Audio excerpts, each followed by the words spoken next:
Comic Geek Speak presents The Crisis Tapes, Episode 27, Crisis on Infinite Earths, Issue 7, Part 1.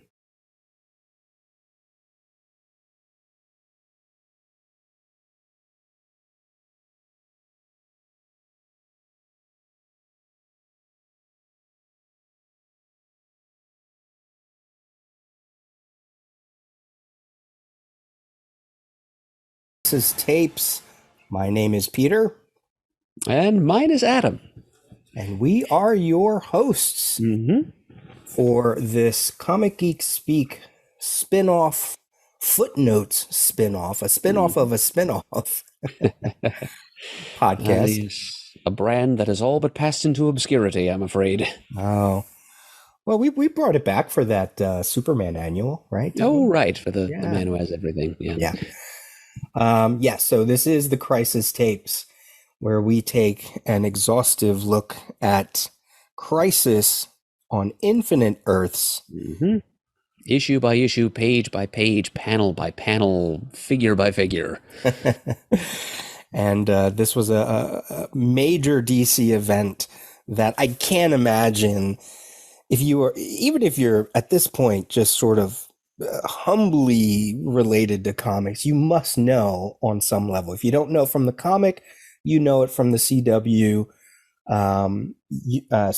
version of the Crisis that we actually talked about in the previous two episodes. If you don't know it because of that, then you may know it because they just dropped part 1 of a new DC Universe animated trilogy.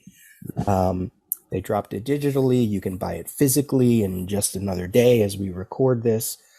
And if you don't know it because of any of those things, and you've absorbed any kind of multiverse property along the way, whether it be Marvel, whether it be Teenage Mutant Ninja Turtles, whether it be Power Rangers, anything that had the word multiverse in it, you can thank the Crisis, you can thank DC Universe.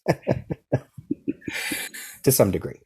Oh, yeah. I mean, I think that there were some theoretical astronomers that had come up with the idea of a multiverse independently, but we can certainly give credit to DC for popularizing it and applying it to fictional realms. Yeah, so Crisis on Infinite Earths. As I mentioned, we did do the CW Crisis in the past too. Which was a nice little interlude for us, an intermission in between halves of the of this 12-issue maxi series as we very slowly, over a period of years, work our way through the entire thing. Right. I know there are some people that are very happy that we're getting back to the issues. And we are coming up on the 40th anniversary of this baby, coming up at the end of, or the beginning of 2025. That's true.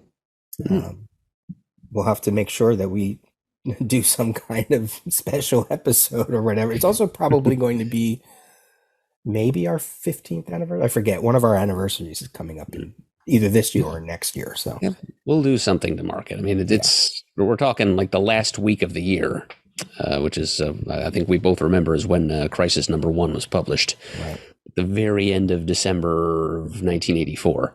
Right. Which is usually, my work schedule de-intensifies significantly once we get past Christmas. So we'll do something. We won't be finished with the entire series by then, of course. But since we tend to get through, like, on average, 1 issue of the maxi series per year, that we'll think of something. Yeah, and maybe we'll try to we're actually doing pretty good in our schedule. Past 3 episodes have only been 2 months apart, so each of them. Yeah, getting back into the rhythm here. Yeah. Let's hope we don't celebrate 40 years of the Crisis team. I think we're going to slip the whole thing in sooner than that. Yeah. Adam and I have not watched the animated series just yet. Maybe once all 3 parts come out, maybe that's when we'll do an episode on that. We'll play it by ear. We definitely want to get through issue 7 and issue 8 before we decide to do any other kind of episode, because that is, in terms of how this series is broken up by every 4 issues, also by every 2 issues, but every 4 issues, that's a nice break for us. We did it after the first 4.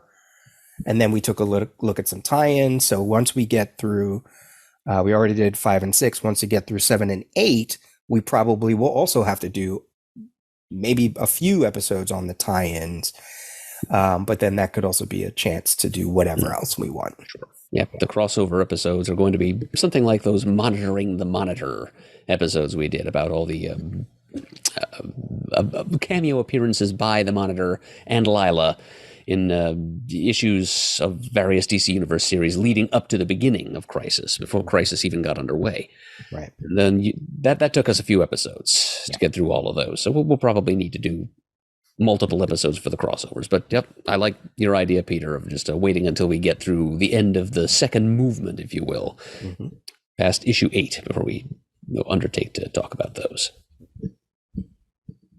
The other thing we want to quick throw out is that arriving in March of 2024 from McFarlane Toys, they are doing another set of figures focusing on the Crisis.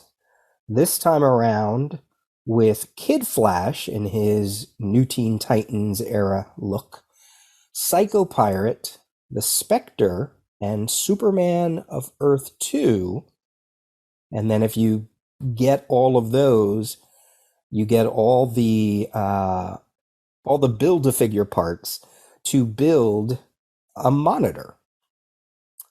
Just a regular, Monitor as we know him from Crisis on Infinite Earths #1. This is part of their DC Multiverse line. Just a huge amount of articulation. The Monitor comes in at 7 inches tall, and as I mentioned, it's meant to ship in March. So this was announced sometime last year, I think, at the end of last year, and I just wanted to make mention. Adam and I we've looked at them. What did you think of them? Any thoughts on those toys?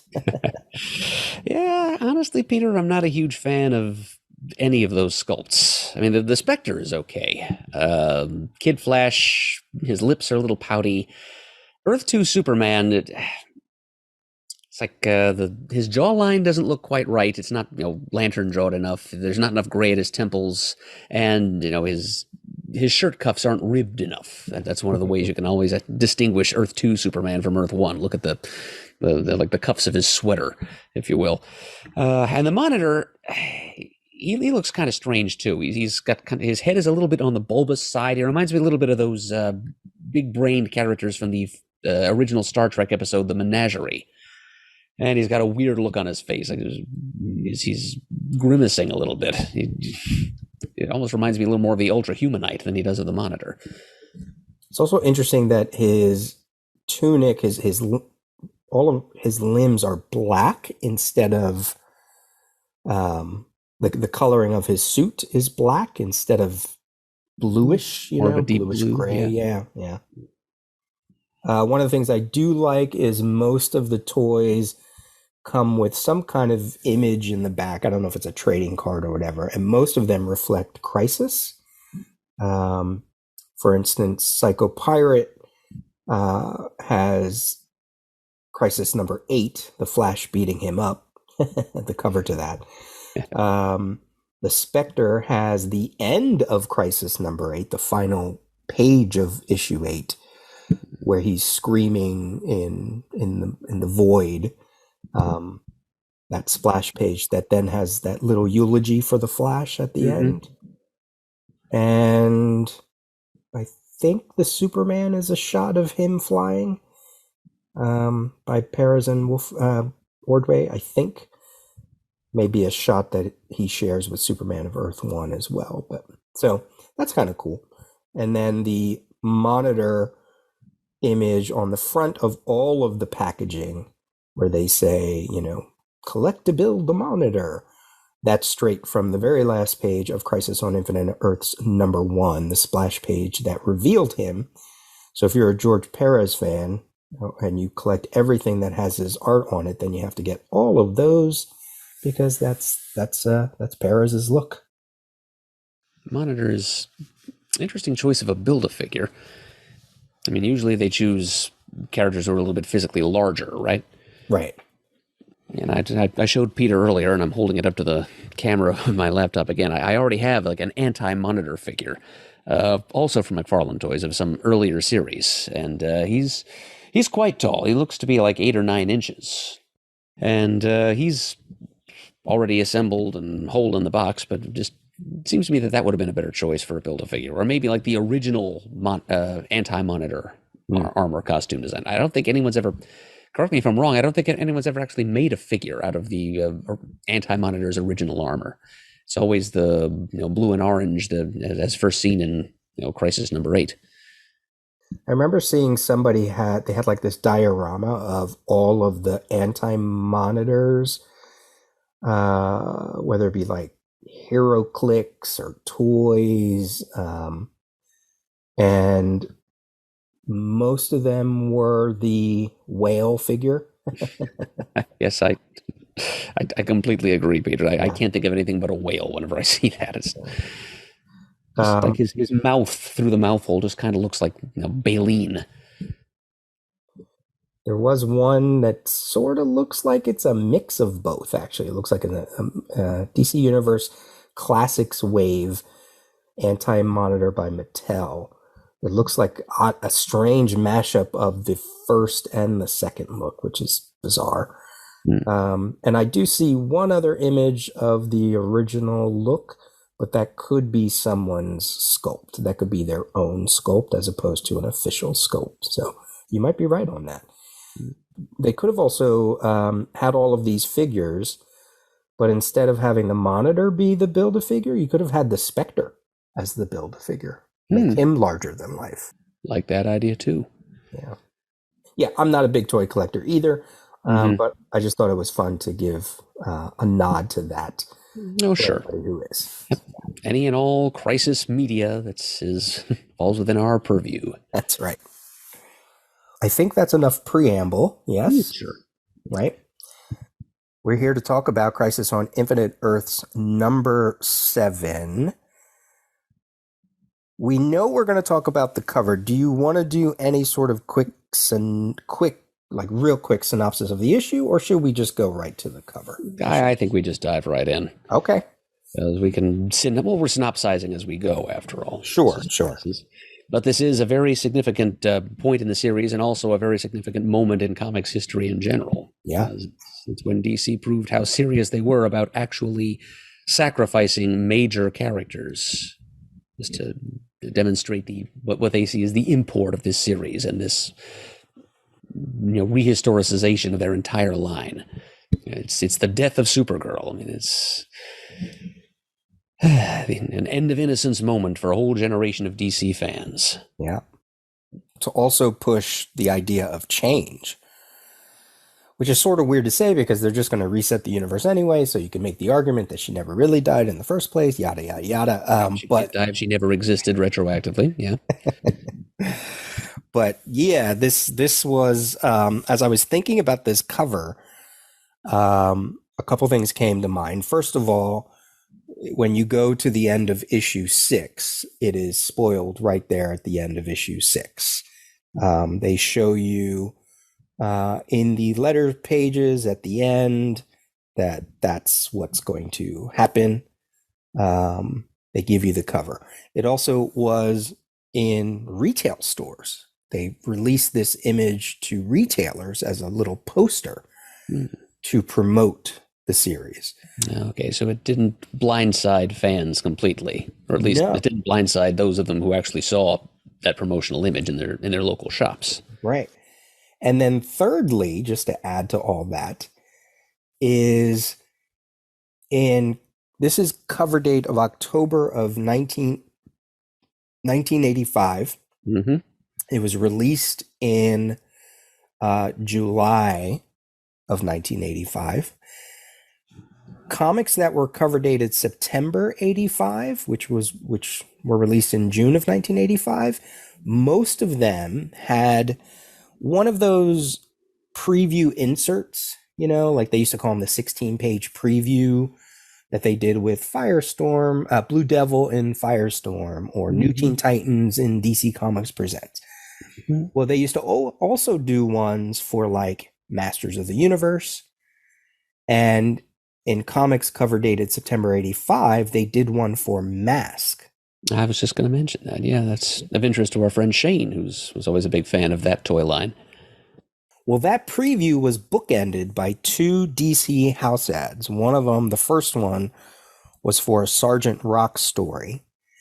The second one, at the end of that preview, was for Crisis on Infinite Earths #7, featuring the cover. Emblazoned at the top said, "The DC universe will never be the same." And then down at the bottom, it said, "Crisis on Infinite Earths, a 12-part maxi series from DC Comics where legends live or die." But it is the image, without the logo up top. And those 3 things, I think it was no big surprise that she was going to die. I think it was also just part of rumors, and it was just a question of how more, and maybe why, but less of who, So I know I saw that poster walking into a comic store and before the issue had come out. And that was my oh, I guess that's going to happen. Okay.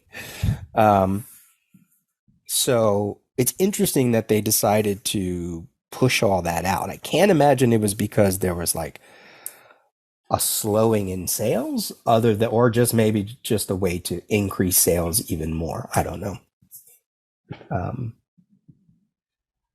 And it was such a big deal. It was an even bigger deal than the character that dies in issue 8. We talk about every 2 issues being sort of connected, and both of those issues have 2 major characters who pass away. And I think with the character in 8, we sort of knew that was going to happen story-wise because of things that had happened in that character's title. Yeah, the fact that it ended. Yeah.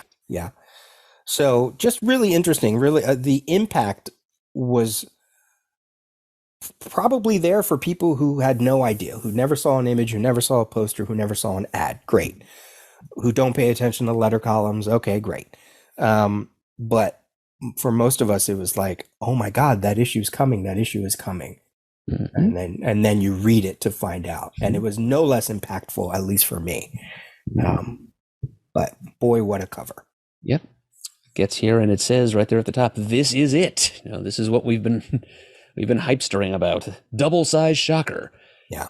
And well, you said this came out in July of that year, so there's your summer blockbuster. Sure.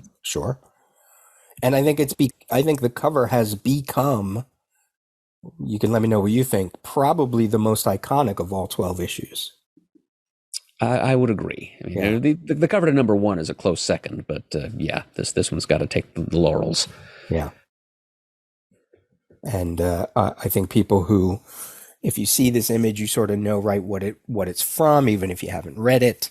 It's a moment in time. It's an amazing piece by George Pérez. We can go into the background of it a little bit later. Mm-hmm. But it is, for our purposes, for our Footnotes purposes, it is just, it rivals issue #5, in terms of how much we can dig into. Oh, yeah. What's going on in the background. All the nitty-gritty Easter eggy detail. Yeah. Mr. Perez provides us there. Anything else? Any other larger thoughts about the issue? Mm-hmm. I mean, the cover? Yeah, well, it's, like I said, it's one of the most homaged, it's the most homaged and visually quoted cover image from the whole series. It's also one of the most visually quoted covers of all time. Just put it where it's at. I mean, I'm sure we can think of many that, Action Comics #1, certainly Superman #1, certainly. Oh, yeah. Which is in itself a homage to a panel from Action Comics, which is crazy. Amazing Spider-Man, maybe Detective Comics 27, Amazing Fantasy #15. Yes. Fantastic Four #1. The list goes on, but yeah, this is up there. Do you want a little bit of background, or do you want to go into the footnote stuff first? Well, if you've got background, by all means, share. Let's hear Okay. it. So speaking of the notion of homaging this cover, many people when they see this cover thought Perez was inspired himself by Uncanny X-Men number 136, which features Cyclops holding Dark Phoenix during the Dark Phoenix saga. He has the same look where his head is tilted to the side. He's kind of, crying. Dark Phoenix is almost in the very similar, same position that Supergirl is in. In the background, we don't have all the tiers of characters. We only have one row of tiers, all the X-Men. But many people thought, they just assumed, because it came out, I think, like 3 or 4 years earlier. Do I have it here? I want to say 1980. Yeah. So Perez has talked about it in a couple places, and he says here, for the record, this is from Comics Buyer's Guide, 1992, February of 1992. For the record, my original inspiration for the cover was an early Jack Kirby cover showing Odin cradling Thor from Mighty Thor 127, cover date of April 1966. I wanted to get the same impact, but designed it totally on my own without actually referring to the Kirby piece to suit the needs of the comic book on which I was working. It's like having a superhero fly and immediately imagining Kurt Swan's Superman as an inspiration without deliberately aping his style or composition.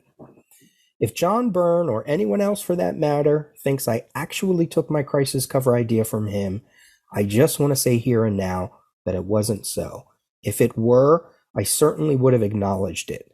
However, having been a fan of John's work for many years, it wouldn't surprise me if some of his design sense just rubbed off on me, much as it has with so many artists whom I have admired. So thought that was worthy enough to put here as we talk about this cover. Yep. It's pretty straightforward denial that this was a conscious homage or swipe even of something like of that cover, which is good to know. I mean, I'm assuming we got to take him at his word. I can also understand what he says about, maybe the image crept in his mind and he just, Certainly possible. And then the whole larger conversation is, well, John Byrne also wasn't the first one to do a cover like that. Yeah. Endless covers. Mm-hmm. Yeah, you can just expand your definition further. I mean, just any cover featuring one character holding the limp, lifeless, and/or unconscious body of another character could be thought of as being generically similar. We will get into how this cover has inspired other covers, but we'll do that after we actually get into the cover itself. So why don't we do that? Oh, yeah. Where would you like to start? Oh, boy. Well, let's go foreground first of all. I mean, obviously, the major figures on this cover are the Superman of Earth 1 and his cousin, Kara Zor-El, Supergirl of Earth 1. Yeah. Dead in his arms. And the background image, I mean, it's as one of the defining features of the cover and one of the things that helps you identify which subsequent covers are deliberate homages to this cover, as opposed to just coincidentally being similar or being homages to Uncanny X-Men number 136, for example. And I think you mentioned this in an email to me earlier, Peter. It's the image of that red sun behind Superman. That true Crisis number 7 cover homage is going to have something like that, some kind of circular backdrop framing the foreground figure of whoever's holding the lifeless body. And here you can see that sort of pinkish solar orb there. It helps to bring out the hellish, otherworldly nature of the antimatter universe, but also, given that this is Superman and the Superman family, red sun equals powerlessness. as in Superman's feeling of powerlessness and despair at having been unable to save his cousin's life. This is Supergirl wearing her costume that has only been around for maybe a year or so, from Supergirl issue number 13, Daring New Adventures of Supergirl. Yep, she'd been developing a Janet Van Dyne-esque habit of changing her costume fairly often in like the latter half of the 70s, early 80s. In fact, I think the creative team of the Daring New Adventures of Supergirl actually solicited like new costume designs from the readership and used a few of them. This is, you can tell it's this era because she's, number one, predominantly she's wearing the headband, the Kryptonian headband, which was such a Silver Age thing. You don't see it on the cover of issue Daring New Adventures of Supergirl 13, but she eventually does adopt that. Also, that the S symbol, the S emblem, is connected to the red shoulder design, and that her boots have that little yellow swirl, little border to it. That also was, I'm sure it probably was used before, but just when you see those elements on her in this era, that's because of that new look they wanted to give her. Yeah, Peter, I never dawned on me that the headband was like a Silver Age Earth One Krypton affectation. But you're absolutely right, but also fitting to the 1980s because they had kind of become trendy. Yeah. Kind of an Olivia Newton-John effect. I think whenever they went to Candor, right? Whenever they went to Candor, they would put the bandana, the headband on as a sign of respect. Mm-hmm. And then with Superman himself, small point, but his S emblem is, although I think Perez draws it a little bit larger than maybe someone like Kurt Swan might, it is not quite as large as what Byrne would. Oh, yeah, Byrne plastered that thing huge across his chest. Yeah. Whereas somebody like Eduardo Barreto, who also did a good bit of Superman art in the first half of the 80s, he tended to draw it fairly small. Yeah. So Perez is choosing the middle ground here. Yeah, good cover, striking foreground stuff. Okay. Yes, as you mentioned, this is taking place in the antimatter universe. That's why we got the red sun. That's why we have these tiers of rock formations in the background. And the sky is as dark and full of stars as it is. Okay, that leaves the background images. All in one color, monochrome color, to push them into the background. Yep, which really doesn't help us to identify them at all, but we're going to do the best we can. Yeah, I have some sources. I checked out the index. Yeah, the Crisis Index helped. There was an image I found that someone actually colored all of these. I think it's even might even be an actual official image for like one of the anniversaries or something like that. So that also helped as well, because there were a few that I was like, wait, what? Who is that? How did they get that? Okay, if you say so. So, all right. Where do you want to go? Bottom row, top row? I think we'll start at the top. Start at the top. All right. From the left? Yeah, might as well. Okay. Begin with a challenge, because the first character in the upper left is just like a little tiny head you can see over the Ted Cord Blue Beetle's right shoulder. Mm-hmm. And we're going to need to resort to one of your character keys there, Peter, because to me he's wearing some kind of hat. I can tell that much. So I would have said maybe Captain Storm of the Losers, except the Losers are already dead by this point. Close. What, look at between Blue Beetle's legs. Does it look like a certain kind of pant that someone would wear from that era? You know what I'm talking about? Is it Jodhpurs, maybe? Yeah. Mm-hmm. Blackhawk his costume ring a bell? Oh, okay. Yeah. That's somebody guessed Blackhawk, huh? Yeah. It's so interesting. Like, okay, so I have 2 copies of issue 7. The one I have right now, you can see the little head pretty clearly. The other one I have, the spine kind of rolls, so it's actually cut off. Mm. And then when you go online to try to look at like an absolute version or, chapter I was just going to break mention version. the absolute version doesn't help because the image of the cover that's published in that absolute edition, it's the whole left margin of the image is tucked away in the binding, so you can't see this image. I don't think you can see anything further left than Dead Man on that rock tier that we're looking at now. Wow, interesting. And down below, you can't even see Dick Grayson. You can see a little bit of Starfire's hair, but you can't see Dick himself at all. So if you're trying to follow along with us in the Absolute Edition, you're going to have a hard time. Right. So yeah, everyone has placed that as Blackhawk. Now, when I mentioned that, I was also looking at the index. If they had any of that information, they might have also been able to use the original art, depending on who wrote the index. I know Mark Waid was part of some of those indexes and as editor or whatever.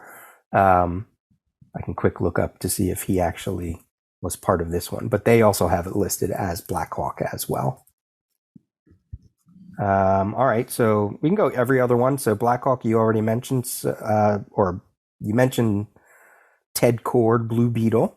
Mm-hmm. So I'll take him as my pick. But also, just to give a little information here and there with certain characters, he's been around since issue 1. He's been part of our Great 15. So I like that Pérez is using him here. Well, you need representatives from as many Earths as possible, so I guess he's kind of the token ambassador for Earth 4. I don't think there are any other... Oh, no, actually, there is at least one other Charlton character on here, so... Yeah. All right, next up. And then poking up, next to him, you can sort of see the head of Ralph Dibny, the elongated man, stretching his neck up to get a better look.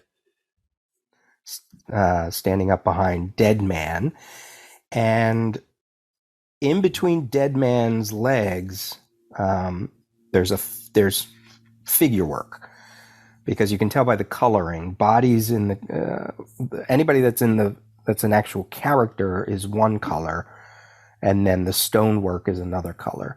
And I kept trying to see what is that, and I'm fairly certain it's elongated man's lower half of his body. Yeah, I think you can almost make out his belt there between. Right. Yeah, the way the belt, like, kind of, some people draw it just sort of straight across. Other people draw it as two halves coming together with a circle in the middle, and that's what Pérez is doing here.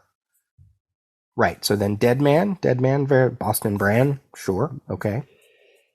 And then there's a hooded figure, and the hood comes to something of a... I mean, I thought for a minute that it might be Pariah, but the fact that the hood comes to kind of a widow's peak point there at the top there, I'm assuming that we're looking at Raven there, of the new Teen Titans. That would be Spectre. See, that was my second guess. Yeah, because Raven at this point, remember, Monitor even mentioned early on that she hasn't been around. She was lost, because this is well after the Baxter run where she disappeared. She hasn't returned yet in her all-white outfit just yet. So she's nowhere to be found at this point. She's not even part of the Crisis. We see her like in one image, I think. Yeah. And Wolfman would know. Yeah. Okay, so that's the Spectre. Makes sense he'd be hanging out near Dead Man anyway. Do you want to take the Challenger? Well, yeah, I'd assume that was one of the Challengers of the Unknown, but it's kind of a crapshoot as to which one of the 4 it is. I think we can rule out Ace Morgan because he's blonde, and maybe not Red Ryan because his hair is red. And he doesn't look quite bulky enough to be Rocky Davis, so I guess we're left with Walter Prof. Haley, the world-famous oceanographer. Most places say that it is Rocky, because of the sort of bigger figure that he has. Well, their guess is no better than ours. So it is a Challenger of the Unknown. That much we can say fairly definitively. I mean, you can't really make out the hourglass icon on his breast patch there, but clearly there is something over his heart on his jacket. Yeah. And as I look at about where the hourglass symbol would be.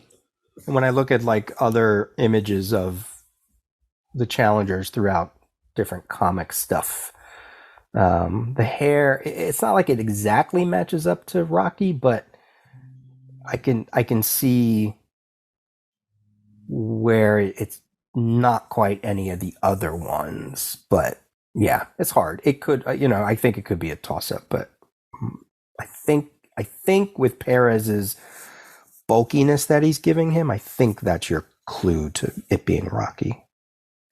I just looked up the Crisis Index. It is Wade is one of the writers, and it does say special thanks to Robert Greenberger and George Pérez. So I don't know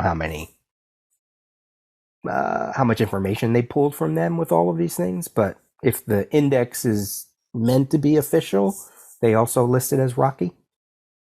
So all right. Then behind him is Ragman. You can tell by his high-pointed hood. Oh, I had assumed that was a stalagmite. Oh. Couldn't even tell that was a person. And then in front of him? Oh, well, that's Amy Winston, known in her native gem world as Princess Amethyst. Yes. One of my favorite characters. Mm-hmm. Yep. Who was also introduced in one of those 16-page pull-out previews. Mm-hmm.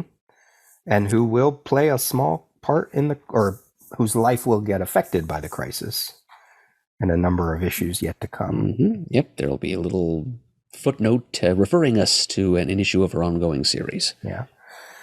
So there is another character on that tier that is very difficult to see. Between Dead Man's arm and Spectre's head, possibly? That is correct. And again, with the idea, if you're I don't know what version listeners are looking at, but if you go with that, anytime you see this coloring that is not rock coloring, that means there's meant to be someone there. So this one was completely difficult to see. And it was only until I saw a colored version, and then also it's in the index as well. And I was like, really? But then when you see the color version, like I said, it must have been for the 30th anniversary or something. They did the cover for it or whatever. And DC released it. I don't actually own it. It is Green Lantern. It is John Stewart. You can barely make out his mask. When you see it on the color version, it's much better. But yeah, John Stewart, Green Lantern. Man, that's really micro. Okay, then I guess we jump over to the opposite rock tier there. And standing at the edge there is the Phantom Stranger. Getting all the mystical types up in the upper echelons here. Yeah. Yeah, can't see his face at all, but you can see his fedora and his little, apparel medallions there. It's another one of my favorite characters. Did that come through? Yes, and man, you weren't kidding that it makes a difference. I sent Adam the color image real quick so he could see it. Yep, it's a lot easier to identify these figures when just a little splash of color. I only found it, like I said, I only found it today as some kind of celebration for the image. So instead of referencing it, I was like, why did I just send it? All right. So you said Phantom Stranger. Right. Next to Phantom Stranger is Zatanna with her little bug in her hair, the costume that was created by Mr. Perez himself. Mm-hmm. Well, good. Glad it's on display here in the Crisis series. So there's a couple more magic users. And then next to them is Dolphin in her cut-off shorts there, the DC's mysterious underwater beauty, introduced in an issue of Showcase back in the 60s sometime. Then we have Mr. Barry Allen Flash, who some annotations say that technically he shouldn't be here because right now he's captured by the Anti-Monitor, but maybe this is he's just popping in during his race around the antimatter cannon in the next issue. This is just one of the little after flash images that he leaves behind. Just to increase his sense of horror, he sees that Supergirl has already made the sacrifice that he is in the process of making. I love that. I love that. There's our in-continuity explanation there. All right. I'm expecting my Baldy in the mail. And next, what do you have? Well, even with the colored-in image, this one's a little bit tricky, but he appears to be wearing a helmet, possibly with some kind of fin or wings on the head. I'm thinking this might be the Atomic Knight. Yes. Yes, and his not in the original, full-on medieval suit of armor worn in the Atomic Knights series in Strange Adventures that strip ran in. I know it was Murphy Anderson. I just don't remember which series. But anyway, then that was kind of its own little parallel universe thing. But that was retconned in some stories in DC Comics Presents as an elaborate virtual reality simulation that had been projected into the minds of some military volunteers. The whole post-apocalyptic future of the Atomic Knights was just a simulation of a possible post-atomic scenario. And some volunteer members of the military, including Sergeant Gardner Grail, were submerged into that. And so all of that whole Murphy Anderson sci-fi series from the 60s was just a figment of this guy's imagination and computer generated. But then eventually he snapped out of that, but still felt compelled to put together a set of futuristic armor and become an Atomic Knight in the reality that was the Earth One continuity. So he made a few appearances that way, and apparently he's found his way into the Crisis. I think he hooked up with the Forgotten Heroes eventually. Mm-hmm. And we'll see him out in space with them on a mission in a future issue of this series. Yeah, and he has that new look that he's been sporting recently in Wonder Woman, and he was one of the figures that they used to promote Who's Who. They were like, do you know who this character is? Or something like that. Yeah. And several readers probably didn't. Yeah. Or they knew who he was, but didn't recognize him because of the changes he'd recently been put through. That was one of the characters on this cover. It was hard for me. I was like, I don't know. But then when I heard that people said it was Atomic Knight, if you look between Barry's legs, you can see very distinctly the armor work that Perez is being very specific. This is exactly what that armor looks like on his leg. And because at first I thought, was it like a sea devil or something? I was going to say it was a member of the crew of the haunted tank. Yeah, good. But okay. Next to him, we have Cole of the New Teen Titans, created by Marv Wolfman. I think that was one of my questions earlier, was who was the artist that helped create Cole? I think some people say it's Perez, but he never really drew her in an issue, so maybe yes, maybe no. I don't know. I didn't bother to look it up, but she's one of those characters that is fated to die in the Crisis. Yeah.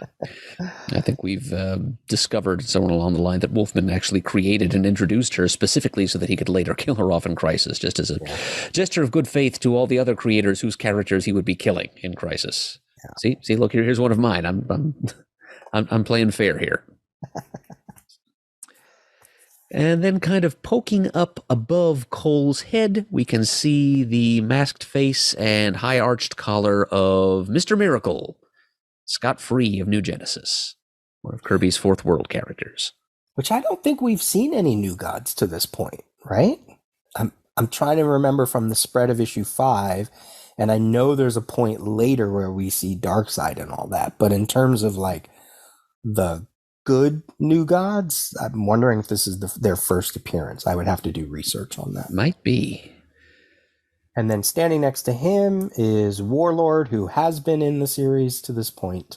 Mm-hmm. We talk about how, those two characters, that's a great way to showcase how DC is all these things happen in one universe.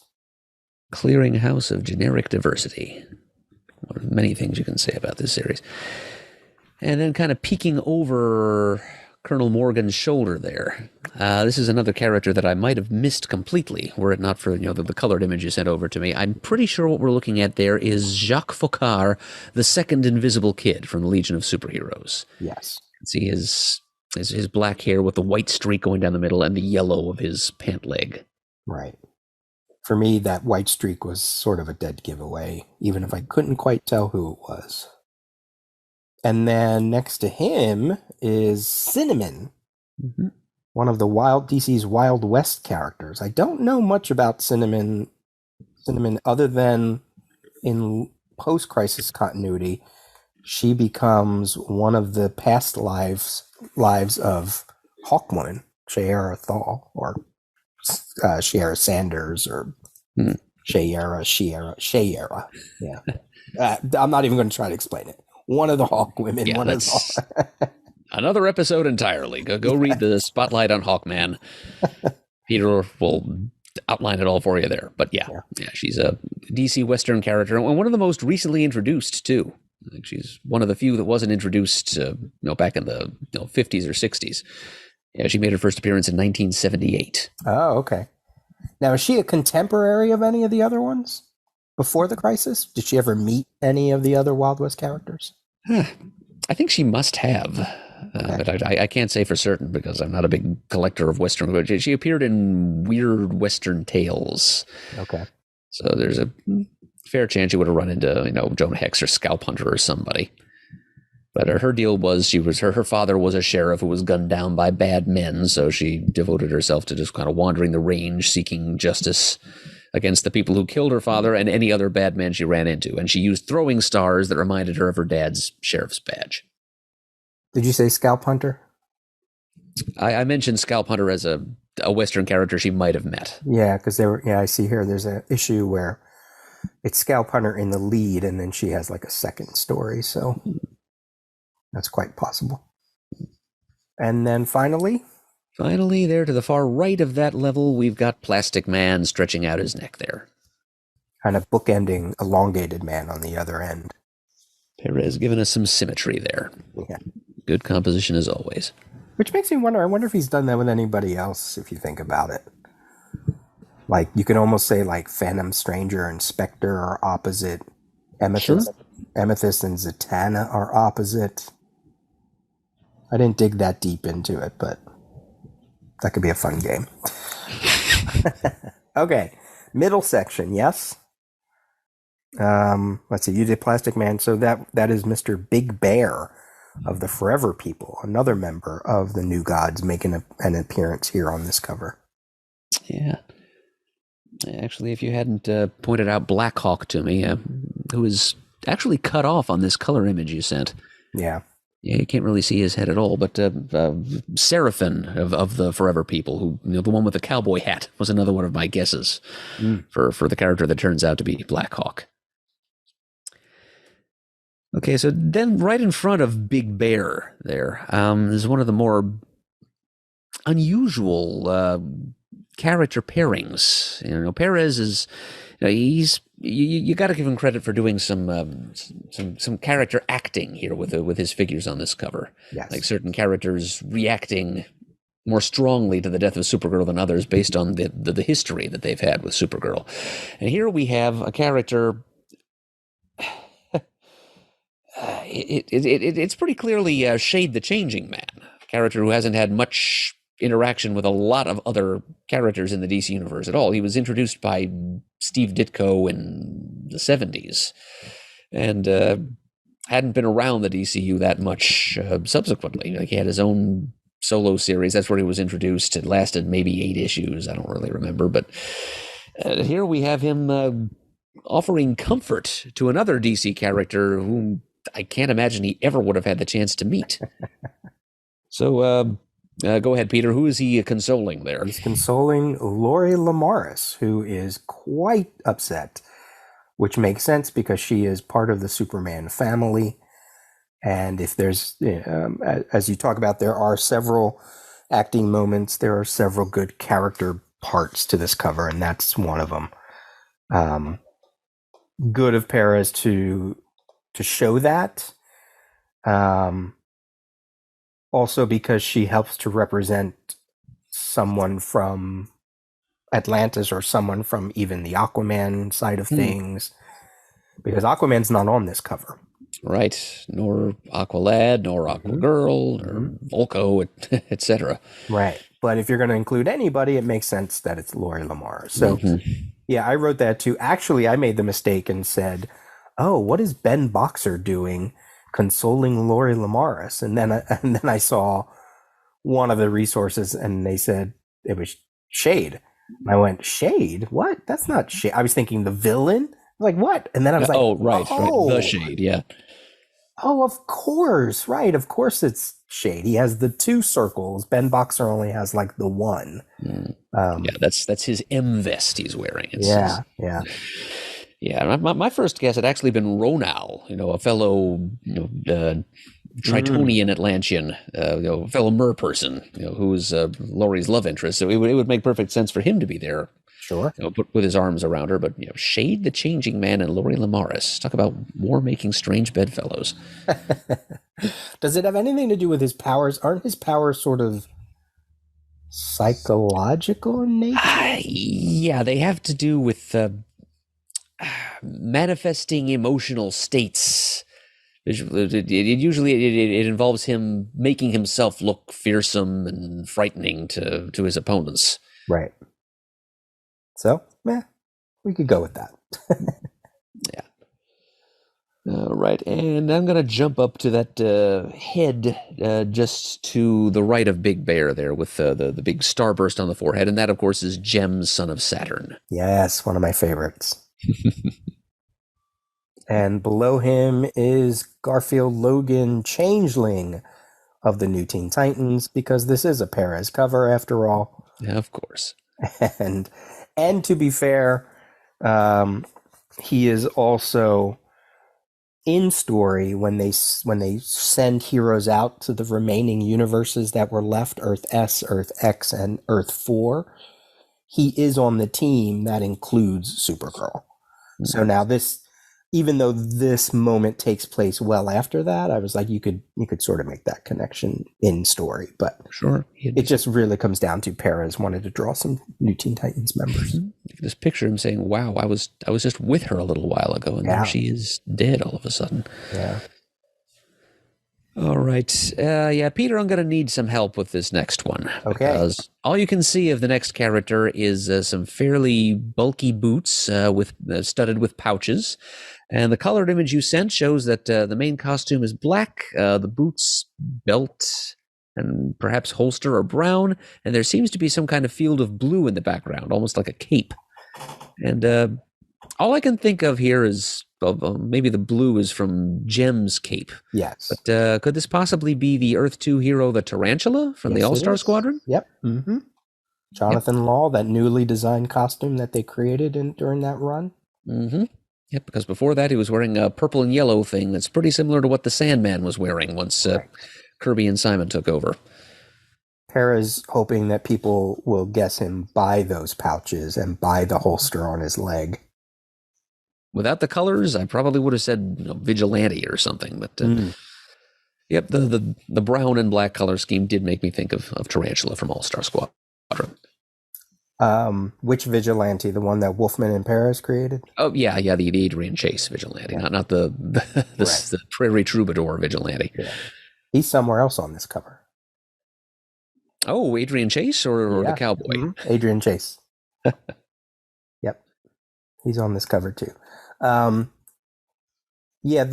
thing in the background, I too was sort of like, what is that? And then when you see the color version, like, oh yeah, it's Jem's cape. That kind of makes sense. Oh, good. That means I get to pick Omac, one of my other favorite characters, with his little mohawk facing us.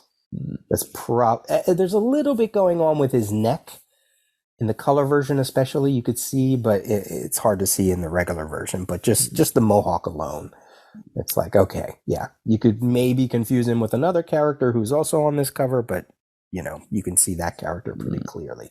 Yeah. So, but actually, Omac was actually only my third guess. I would have said Northwind, Oh, interesting. Nooklone's fellow Infinitor, who does have kind of a feathered crest right down the middle of his head, and on the uncolored version of the image, it almost looks like there is a bit of a domino mask around his eyes. Interesting, yeah.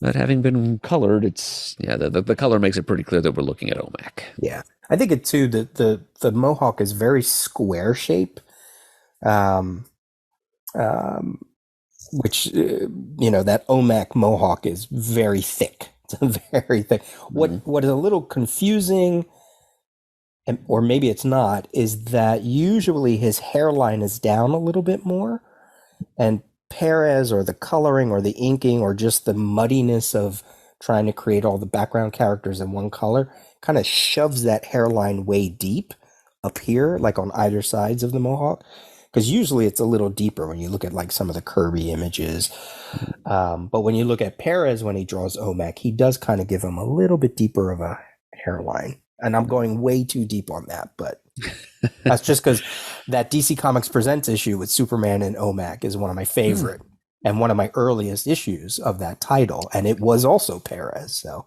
yes, it sure was. I've read that issue. Yeah, it's kind of burned in my head.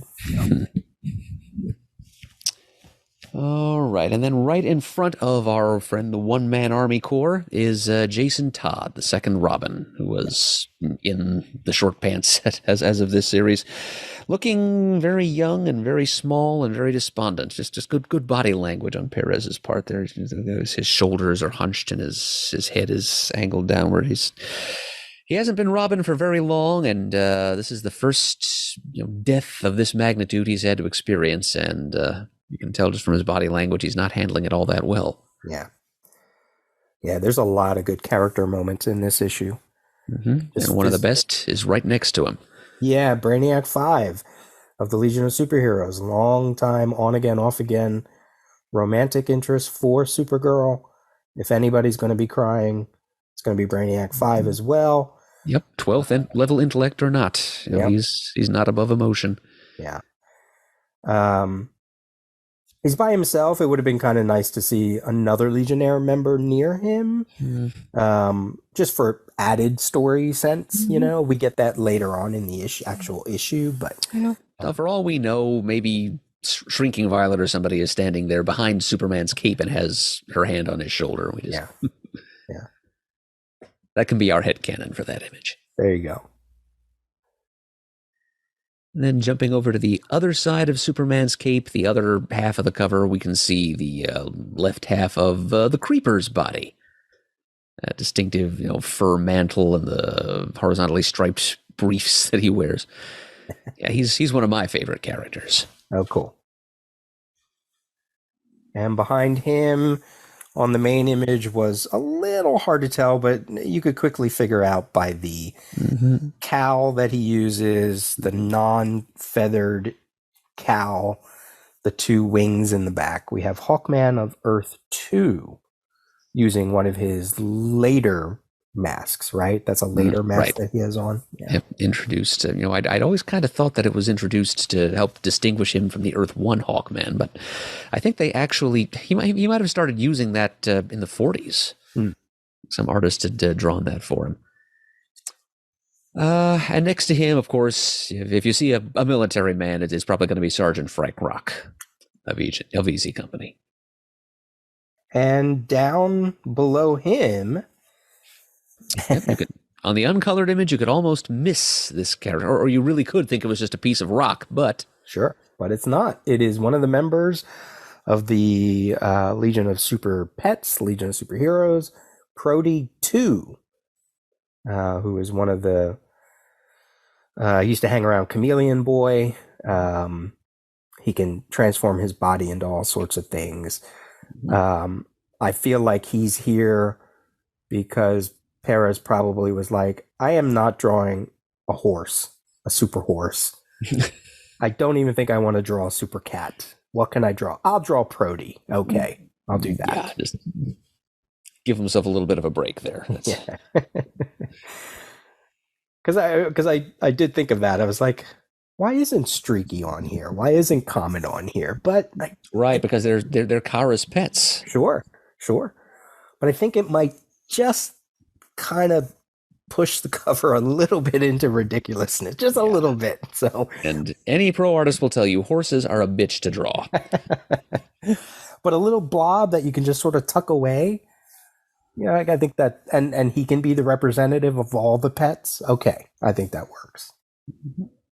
And then to the right of Prody 2, you can see the high boots and the scalloped cape of the Huntress.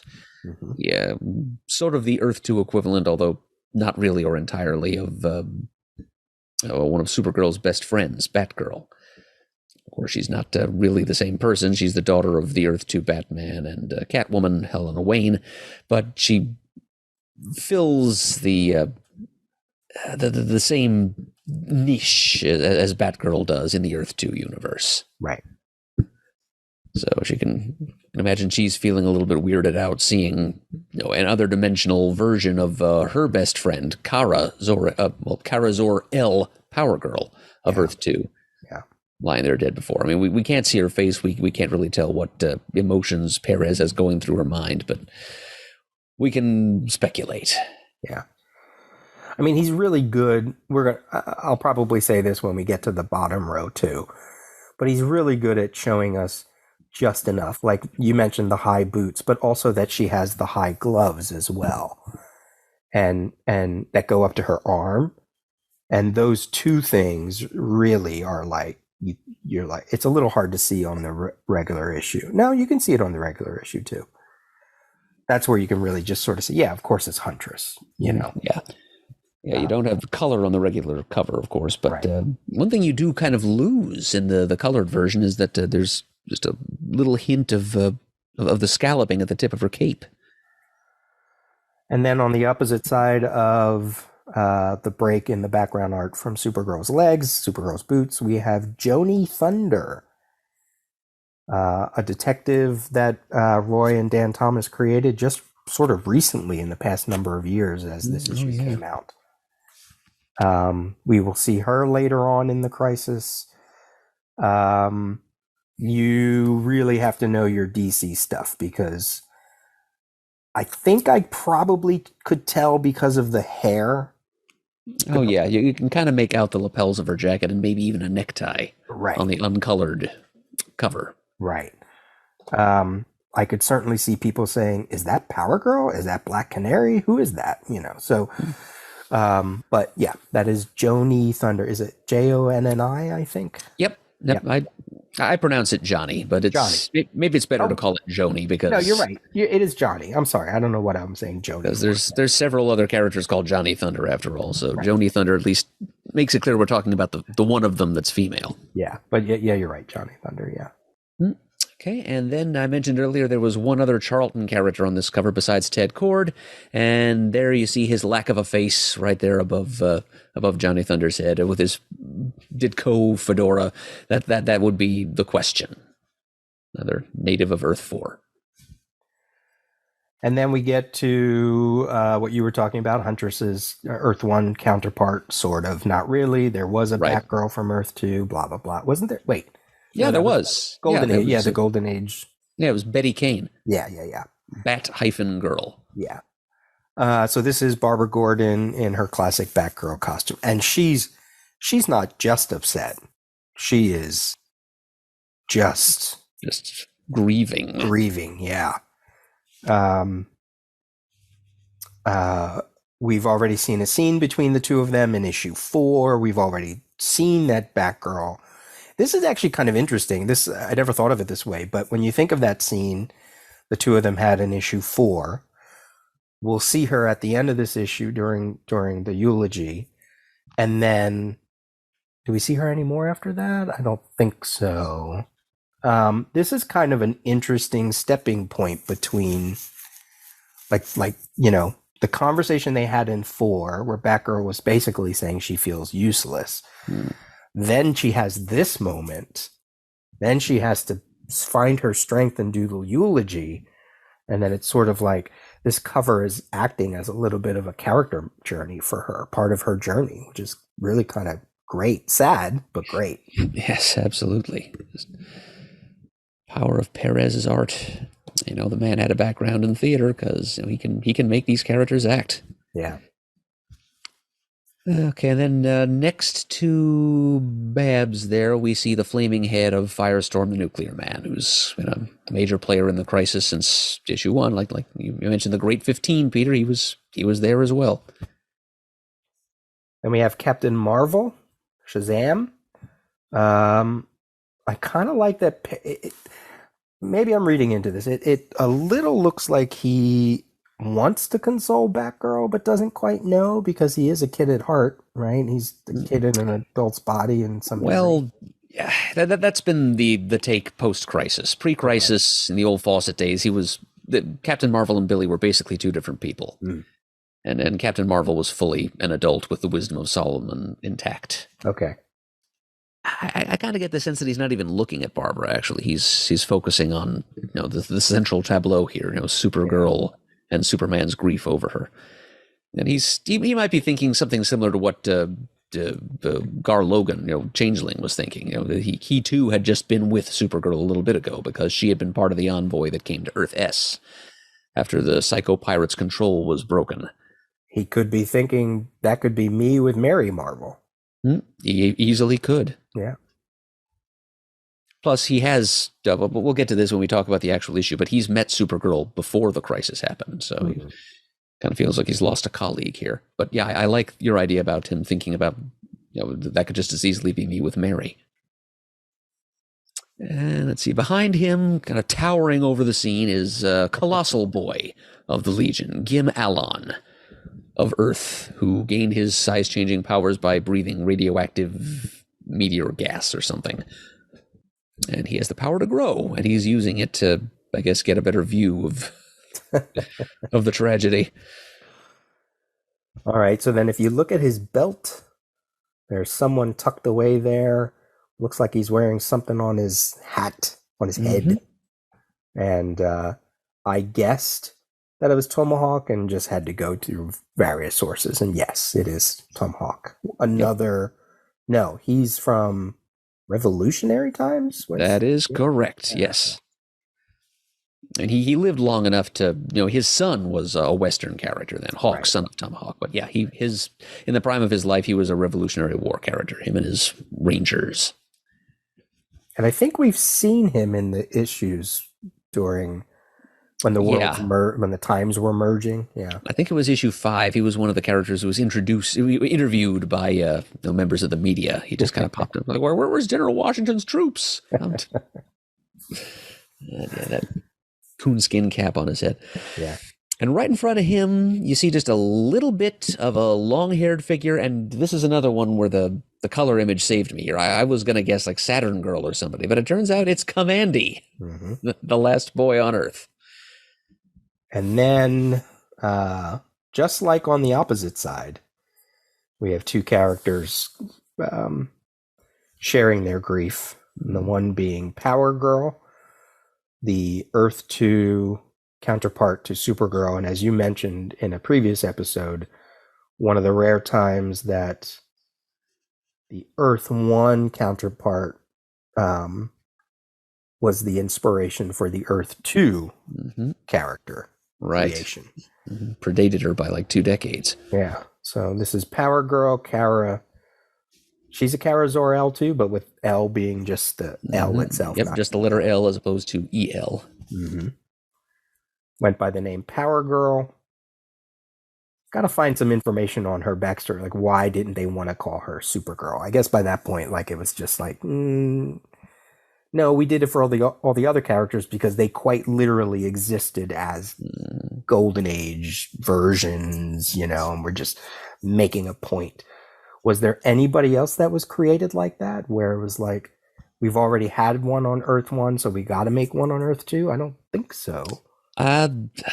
Actually, there was the Earth 2 Lana Lang wasn't introduced until the 70s. Yeah. Yeah, she was part of the Superman, the Mr. and Mrs. Superman strip in the Superman family title. And she made like a dozen or so appearances as Insect Queen. Right. But you're right, it is a rare instance when the Earth 2 character was introduced after the Earth 1 version. And with a different name. I guess at that point they were like, let's not do the same, like, let's we can probably get more mileage if we just make her a different character.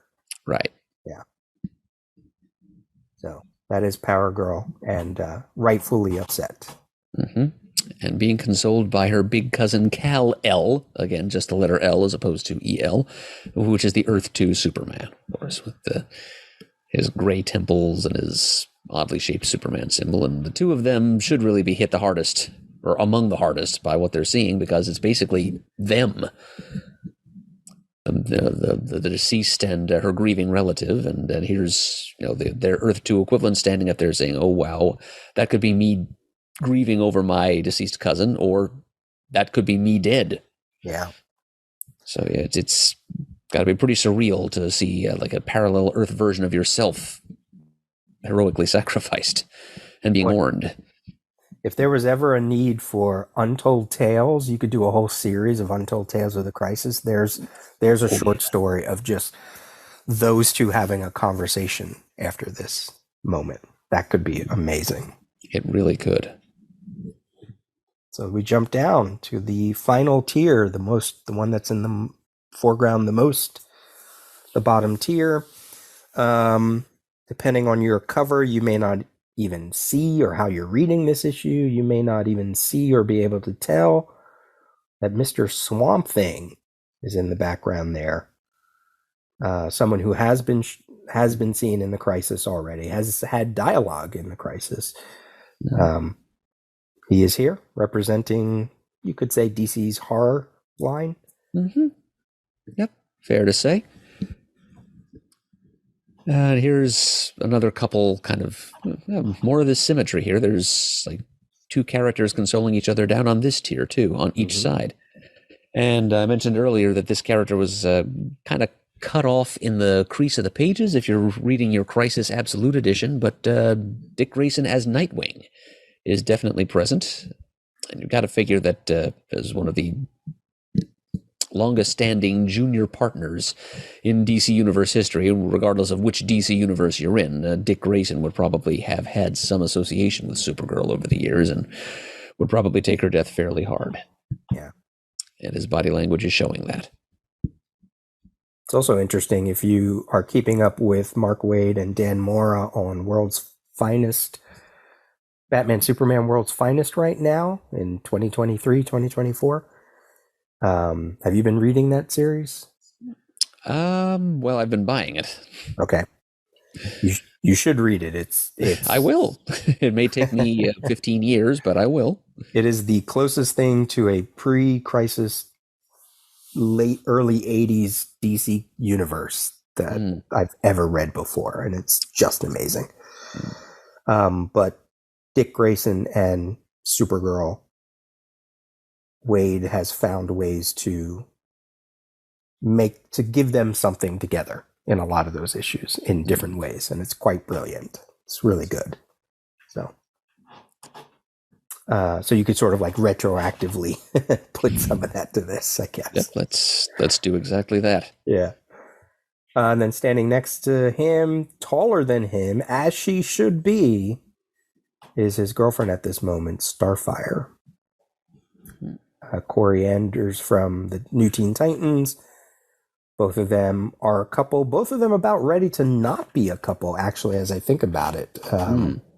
That's right. Her impending marriage to, what was his name? Karis? Yeah. Mm-hmm. Yeah, which is a politically arranged marriage, of course, just to help keep the peace on her homeworld of Tamaran. But yeah, you're right. That was, I think that was touched on in one of the crossovers. Mm-hmm. It's getting close. Yeah. Yeah. And she's an emotional and an empathetic individual, and I mean she's feeling her partner Dick's pain here, but also I think she's sad for herself to see a fellow female warrior from the stars fall in battle. Yeah, it really is speaks to Perez's again his just how intelligent he was about character and emotion and personality, because as you mentioned, her body language is to him. He's not to her. He's looking at Superman and Supergirl. But she's turned toward Dick Grayson. And everything you said just sort of speaks. Because all the other ones are the male to the female, and this is the first one where the female is to the male, which is like, it's just really great. It's just great storytelling. Told by a man who understands these characters quite well. Oh, yeah. Okay, and if you look above the superhumanly large hair of Starfire, there in the background, that large, rocky, bald-headed individual, that is Brute, Broot, which is the nom de guerre of Charis Nar of Shangri-Lin from the Vega system. He is the muscle of the Omega Men. Yeah. So representing DC space opera, I guess. And then they're nestled under Supergirl's cape. We see white boots, we see a leg, we see part of a torso. Not quite sure why we don't see the rest of him in that little area below Jason Todd, but that is Starboy, Tom Caller of the Legion of Superheroes. Again, if you're going to hide away characters, you might as well make sure they are distinct in their costume. That's another strength that Perez has. And then between Superman's right leg and a bit of his cape, we can see another member of the Great 15 showing up for the funeral, Solivar, sovereign of Gorilla City. He also is sort of out of the picture by this point, too. Sidelines by the injuries he sustained in battle with the Shadow Demons. All right, then we have to identify by feet or boots or legs. In the non-colored version, I don't know why I thought this, but I, in my notes, sort of randomly and way too quickly wrote Harbinger. What? No. That occurred to me too, but A, Harbinger is no more at this point in the story. Lila is just Lila, but B, the boots don't even look like Harbinger's boots. No, I know. I was like, what am I thinking? And then I went to the index to check everything, and I went, oh, duh. It's Fury of Infinity Inc. All right. You could say she is the Earth 2 Wonder Woman's daughter, but you could say her and Wonder Girl might have a little bit of comparison to each other. Not much. Well, there you go. I guess those are two characters that Wonder Girl was technically created first, and then Fury came about later in Wonder Woman 300. But I don't know if they really had it in their mind to connect those two in the way they would Supergirl and Power Girl. That probably wasn't part of their plans. Yeah. But Fury, one of the Infinity Inc. members. One of the members I actually really liked and probably got a little, her origin got bungled because of the crisis. And in kind of a big way. Yeah. And then eventually she just kind of got sucked into the vortex of Vertigo and was briefly reintroduced in the mainstream DC universe and then got shuffled off stage again right around Infinite Crisis. Yeah. It hasn't been seen since.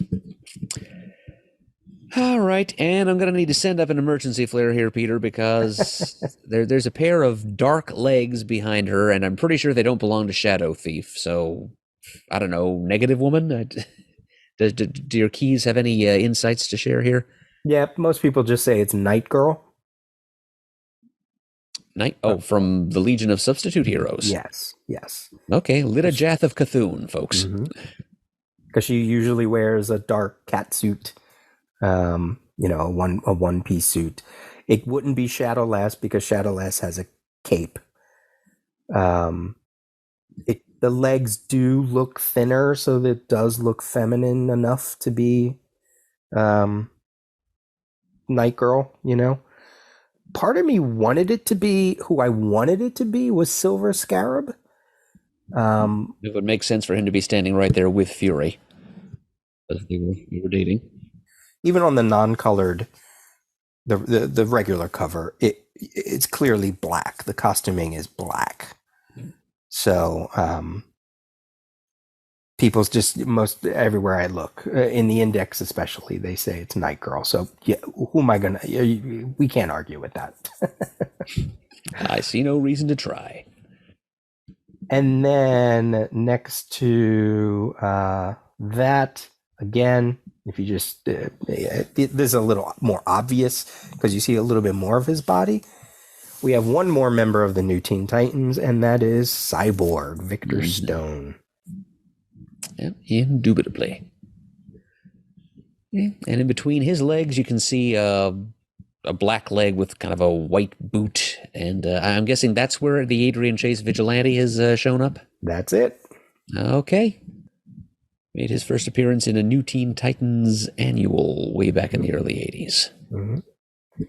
That was one that I was like, okay, I know those boots. And I actually looked up Tarantula first. And then when I saw Tarantula, I was like, oh no, that's that other person on that. And then, so it was sort of backwards to what you were thinking.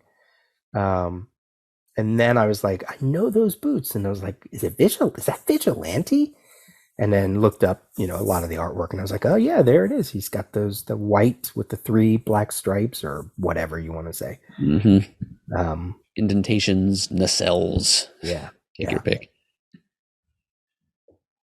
And then another helpful hint when you look at that kind of dress, the skirt, if we could see her feet, she's probably barefoot in the Antimatter universe, collecting some kind of, bacteria from the ground. Right. That is Gypsy of the Justice League Detroit era. One of the new members created by Jerry Conway and Chuck Patton, I'm assuming. Certainly a representative of that era at this point. Elongated Man is also a member at this point. Zatanna's a member at this point. Perez did not have a liking for Vibe, so it's probably why he didn't put him on there. You maybe could have put Vixen. Maybe that would have been a good representative of the Detroit, but or even Steel. So yeah, I think I'd say Vixen more than Steel, because for one thing, she's another female character, and right. But Steel, just his costume kind of looks a lot like a lot of the other characters that are already present. So for visual diversity and other sorts of diversity, yeah, so Vixen would have been a better choice. But we got Gypsy, and that's fine. Yep. And next to her is one of the multi-composited limbs of Metamorpho the Element Man. It's his right leg, which always looks kind of like brown and muddy and earth element.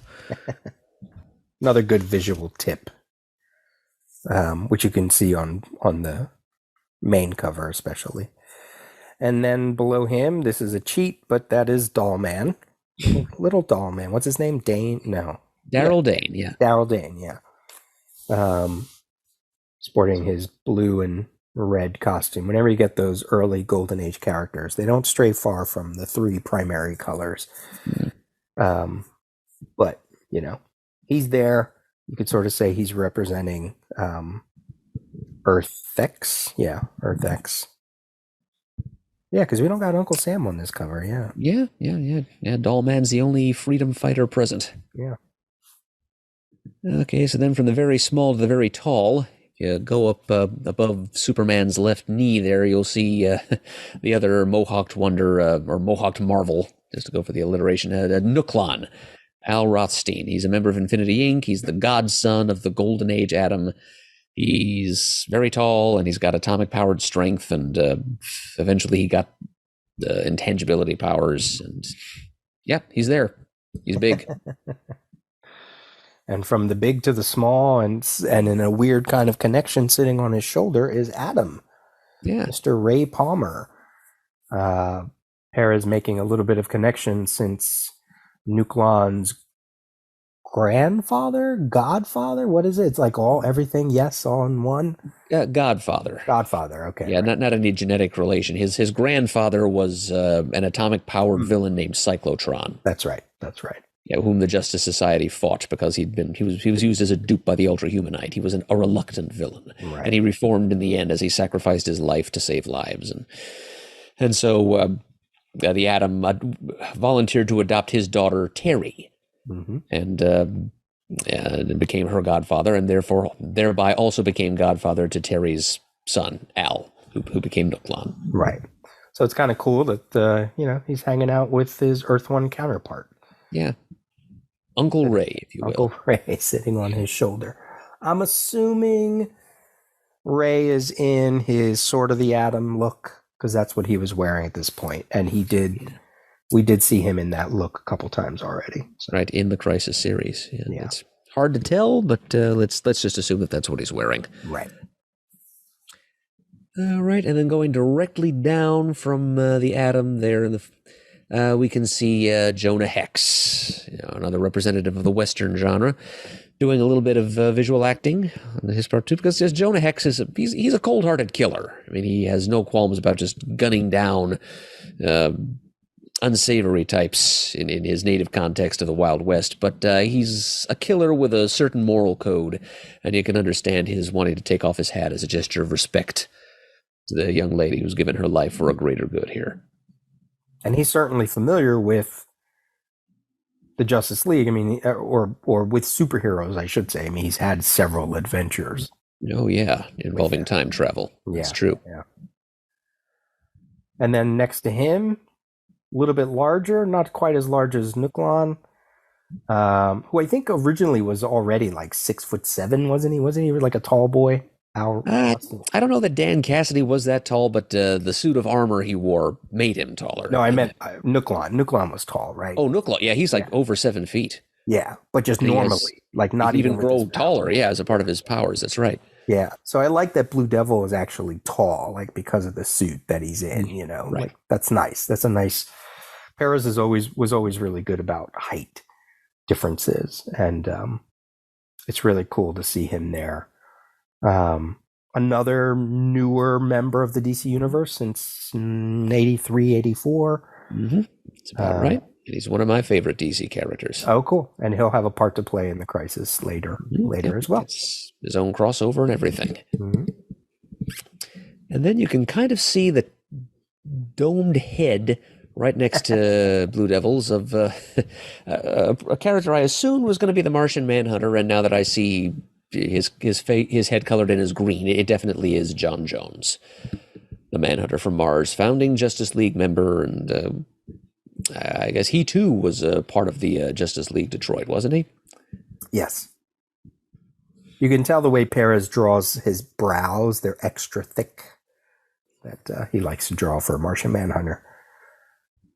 I'm going to jump over to Adam Strange, poking his head there on the other side of Mr. Bruce Wayne. You see the fin on his head. In the color version, you can really tell the difference. But he has that whole like Flash Gordon thing looking, the headpiece with his face out and the little symbol on his forehead. One of my favorite sci-fi space era DC characters.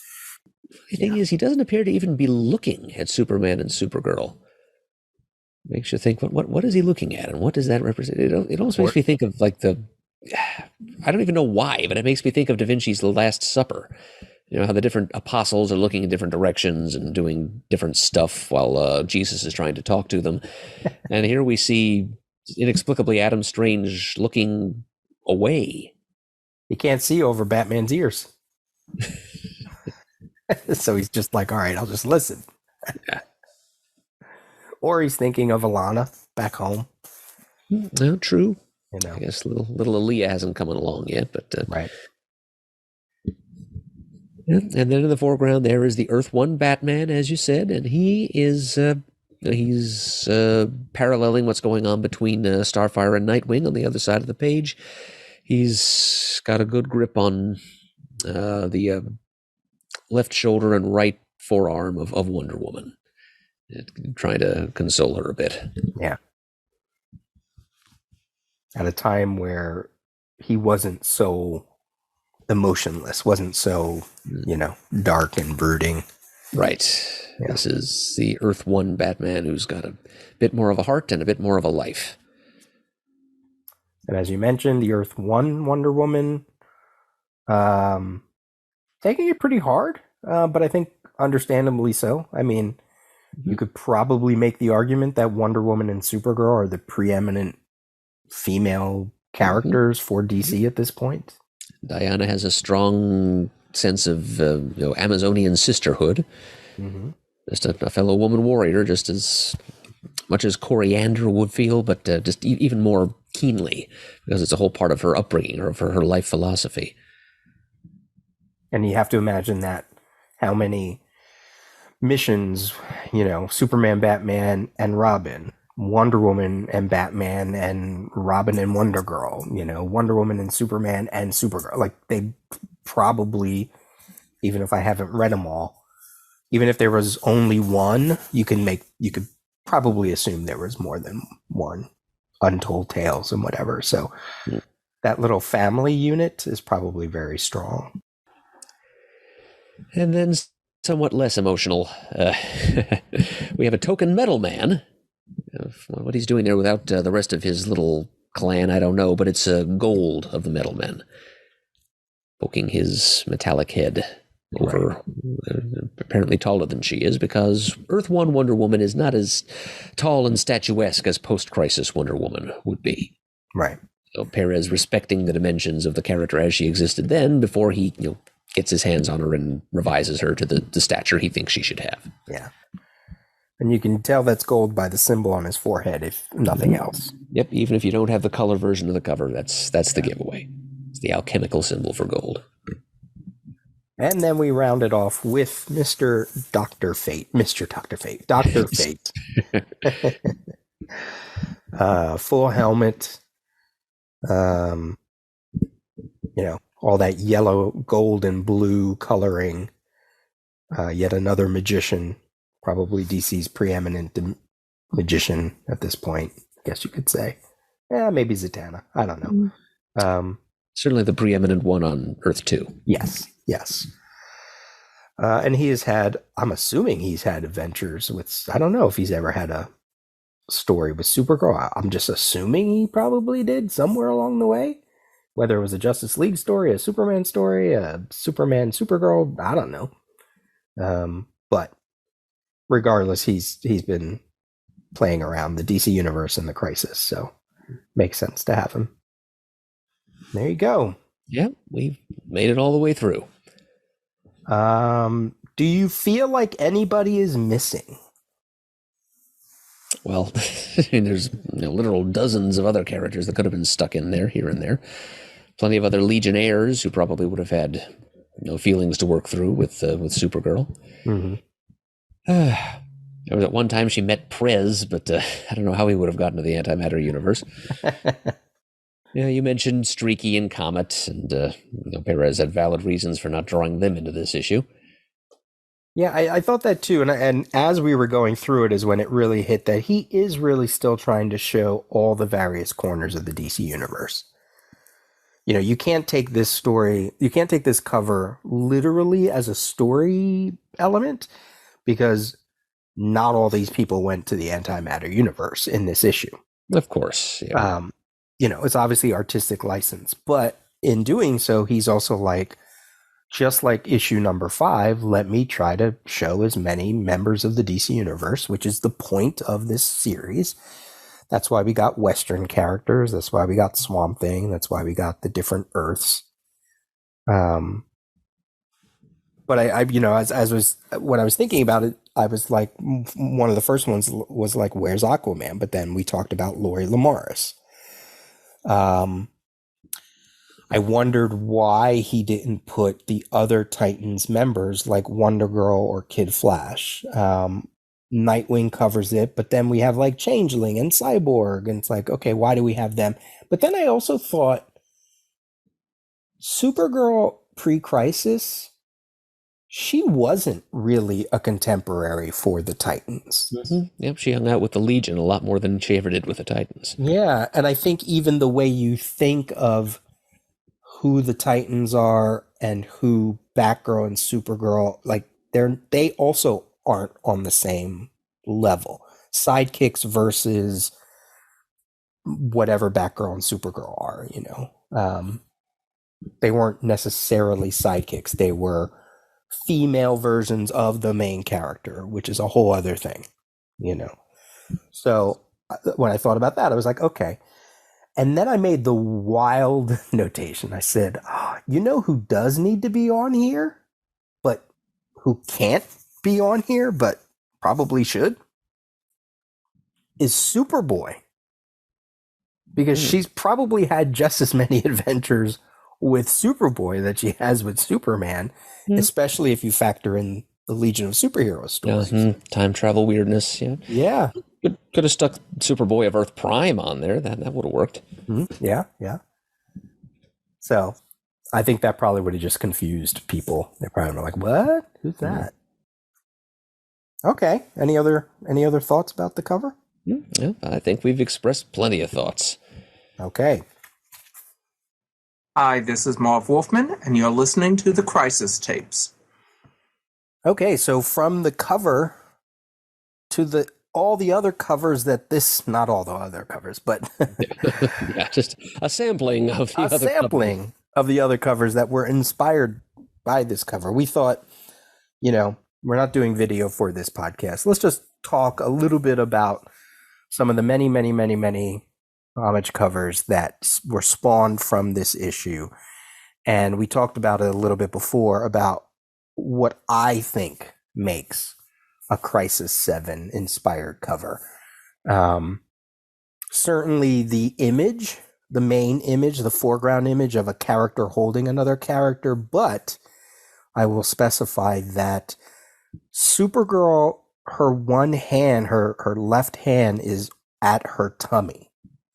And I think that's a big difference from the way Byrne draws Jean Grey on that particular cover. And I think when you see that, if you see the character that's being held has the hand on the tummy, then you probably can bet that it's inspired by this cover. More so than the Byrne one. Because there's a lot of people who, and a lot of websites who say, oh, this was inspired, or, you know, it feels like it's connected to Crisis 7. But when you really look at it, no, it's connected to the Uncanny X-Men cover, you know, because it's like, it might have the two characters in the foreground, but it just will have like one layer of people in the background. And especially the way they're positioned, they probably feel more like the way Byrne did it, you know. It's more an uncanny number 136 homage than a Crisis homage. So the foreground covers her hand on her stomach. You talked about the circular image in the back. That's very important. The tiers are very important. The levels in the background. Yep, preferably rocky outcroppings as opposed to, I don't know, stage risers or something. If they use the wording or the title logo, the font of Crisis on Infinite Earths, or if they say anything like, this is it, double-sized shocker, clearly that's referencing this. And then the biggest takeaway is if you actually get to see a signature and it says after Perez, well. I wasn't going to. So you could also say the starry background, because the Uncanny X-Men cover is, I think, flames more than anything. I can't remember. I'm not looking at it. So there are things that I think make a Crisis 7 cover, and not just like, oh, that reminds me of Crisis. You know what I mean? Like we talked about, there's so many covers of people carrying each other. Sometimes I think the ones that they pick, especially if the person being held has both arms sort of drifting back, that to me speaks of a lot of like early Neil Adams covers of like Batman holding Sergeant Rock on a cover, or Superman holding Lois Lane on a cover. Like both of their arms are sort of like flailing back, right? I'm like, okay, that's not Supergirl to me, you know? So yeah, there's a lot of, like I said, I get a little sort of, you know, very specific about which ones are and which ones aren't. So like I said, we're not going to go through all of them. But we compiled some references. One of my references is the georgeperez.com website that has gone through a number of iterations of different websites run by a gentleman named Vu. And they have a whole slew of covers and posters and images, and that's really great to look at. And what's the one that you want to reference? Yeah, well, one of the Peter linked me a whole list of these that are found at a website called crisisonearthprime.com, which is looks like a pretty strong resource for all of you Crisis kids out there. You want to check out all the different little bits of text and compilations of images that they have here. And one of them is a list of all the different pre-Crisis homage covers or pre-Crisis similar covers, whether they're deliberate homages or not, that the administrator of the site has compiled.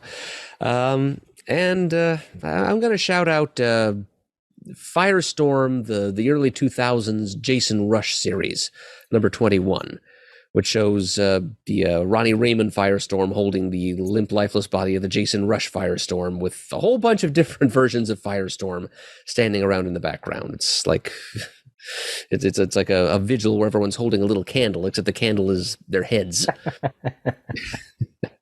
So yeah, and I think that might be by our friend Jamal Eigel, actually. Yes. That cover. Yes, Death of a Nuclear Man is the blurb on that cover. And yeah, that's... I'm sure I have that issue.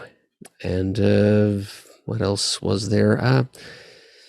Yeah. Oh, okay. Here's an issue of Alan Moore and Chris Sprouse's Tom Strong from America Best Comics, number 22 from 2003. It says on the cover, "This is it, a Tom Stone shocker."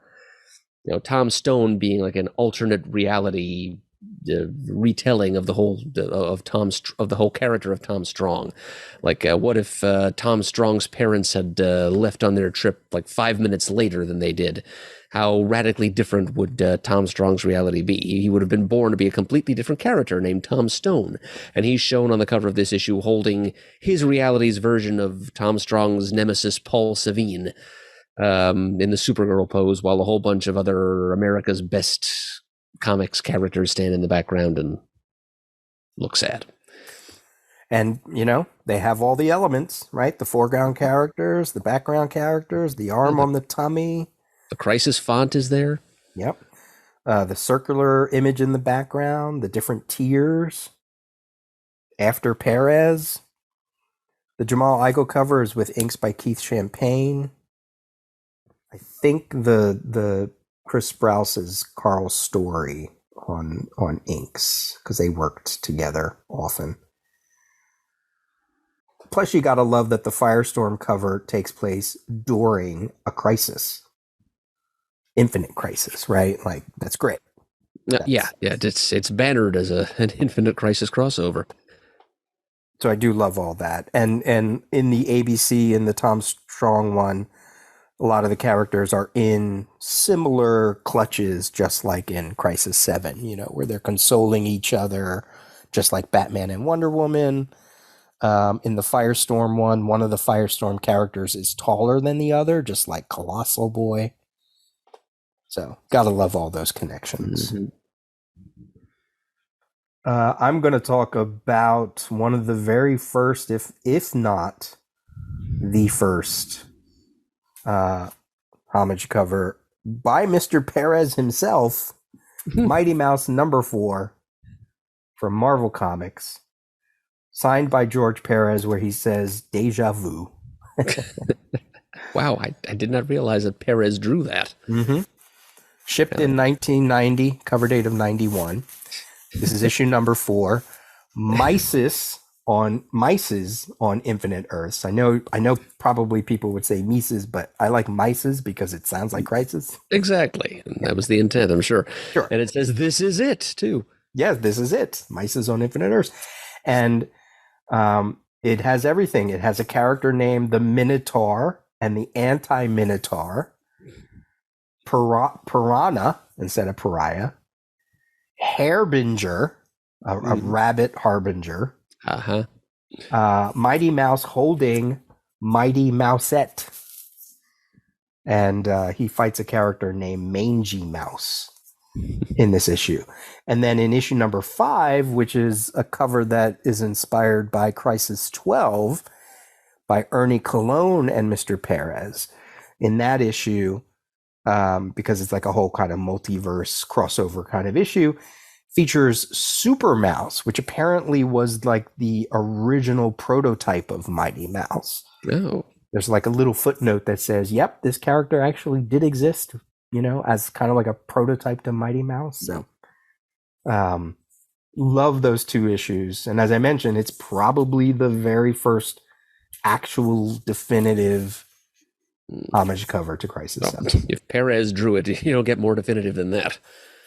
So, and then I should probably give the nod to the first one that was not Perez related. That would be Superman Man of Steel number 10 during the Panic in the Sky crossover.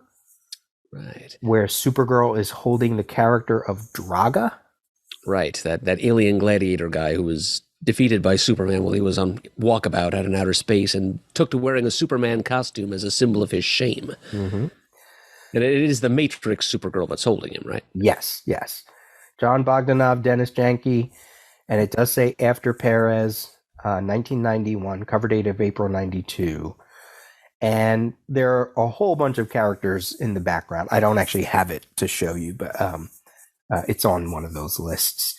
So you got like Captain Marvel's on the cover, Big Bear's on the cover, Metamorpho's on the cover. But then there's a whole bunch of characters that are in the very same position, like Batman and Wonder Woman, the female Dr. Fate, Blue Beetle, Mr. Miracle, Elongated Man, sorta.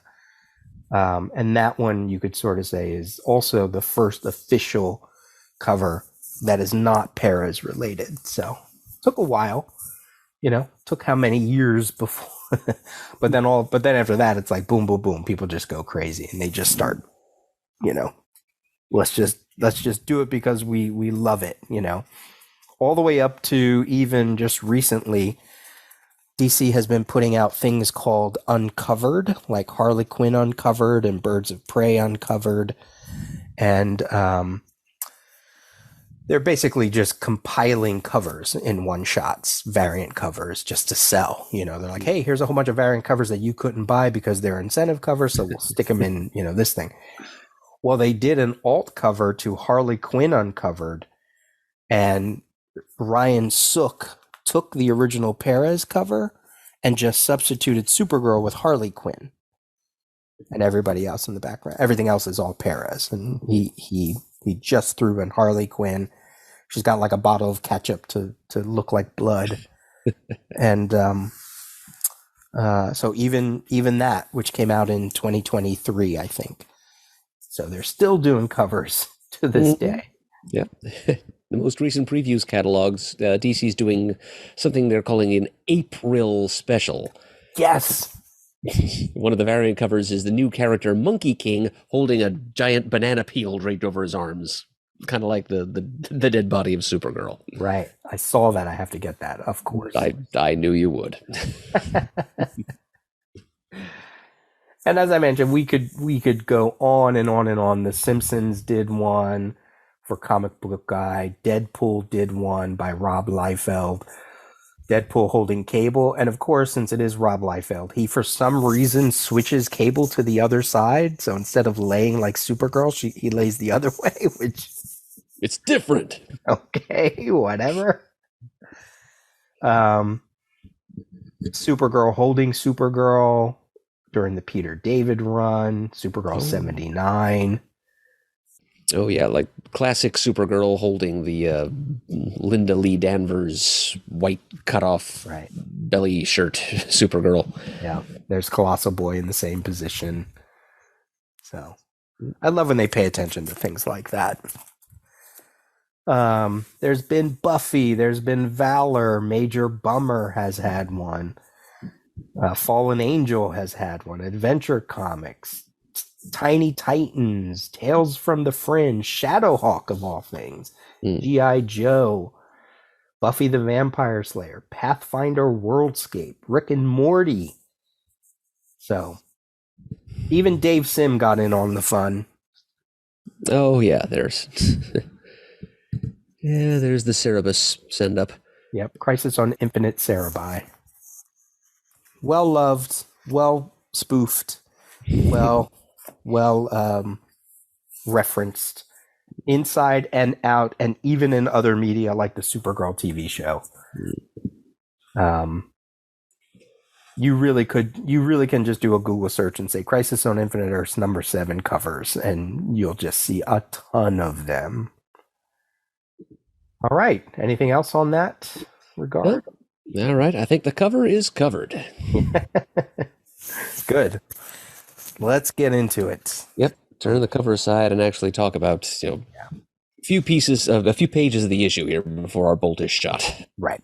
I don't think we'll get too far, listeners. We'll probably, let's see if we can get at least up to the top of 7.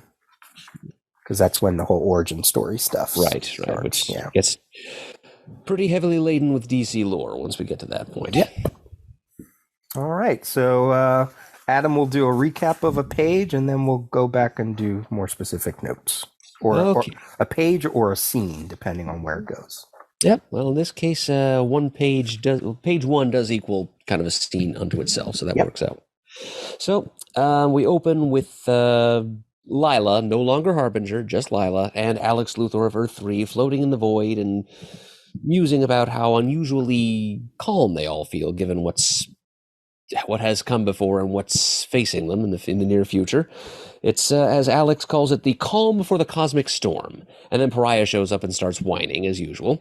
And he's beginning to question even more intensely just what his role is in all of this and why the Monitor cursed him to be drawn to the Anti-Monitor's activities and why me? And finally, Lila just says that, yes, I know some stuff about you, and the Monitor has told me quite a bit of many things, and maybe it is time to start explaining things to people. But first things first, let's gather together representatives of all the surviving universes, and let's have a summit so that I can explain to them the origins of the threat we face. The better to face it successfully. And so the three of them leave their little floating chunk of rock where they've been having this gin session and go off to gather the people they need to gather for this the confab that needs to be had. Call it a war council. But yeah, so the calm before the storm lasts 1 page, and then we're off and running. Right. And that calm before the storm, there was a bit of dialogue early on when the Monitor put Earth 1 and 2 together, and someone made reference, why isn't there this general panic? And then someone said, well, maybe the Monitor did something. It was issue 5, page 14. It's Earth 2 Superman is beating down a saber-toothed tiger, and he's mumbling to himself, most of the people and animals are unusually calm. The Monitor must be responsible. So we can, Lila's here at the top of the first panel on this page saying, I should be frightened, Alex, being here, trapped, the universe imperillable beneath us, but I'm not. I'm somehow feeling serene. And yeah. So that they are in this netherverse, which is basically created from the cosmic substance of the Monitor.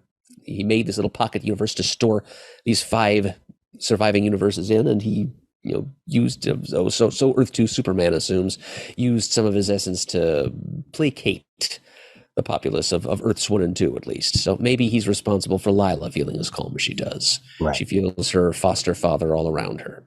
Yeah.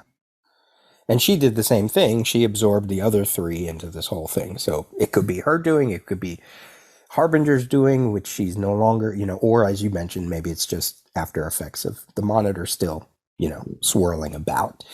This page works as exposition, not only for the situation, but also for the characters.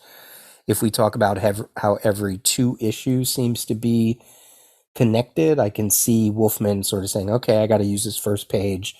Let me explain Pariah again. A little bit of explanation with Lila, but also the situation. Just in case, you have to imagine this issue was very important. There might have been a lot of people who just picked up this issue for the first Crisis issue, And In fact, I think we might have gotten an email like that way before, where somebody was like, "Yeah, issue number 7 was my first." So, in terms of how important this issue is, it kind of makes sense to open up the way they did. I actually appreciate it, because originally my notes were like, "Why is Pariah talking again? My God, he's just talking and talking and talking." But then you got to remember, double size shocker, $1.25, Death of Supergirl. There's people picking this up that did not read the first 6. Good point. I thought you were just going to say, in-story explanation is he's gone a little bit crazy after millennia of nothing but watching universes die. But yeah, that explanation makes good sense too. Just every issue is somebody's first. All right, that's pretty much all I had for that.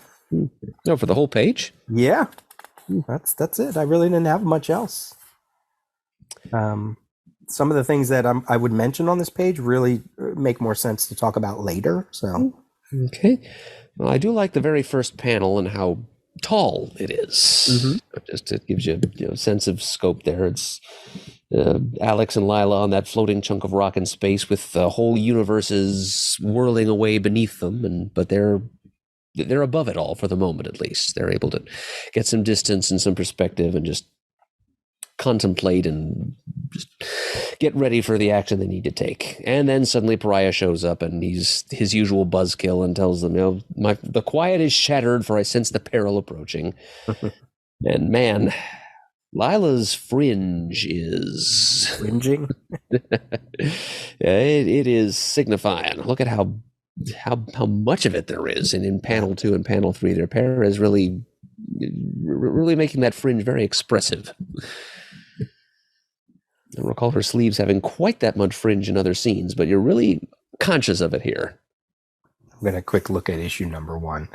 I will say the art, we probably talked about this already before, but just having Perez and Ordway, even though in the credit box we'll see that Giordano is also part of it, but I think Giordano did more of the later stuff, like the antimatter universe stuff.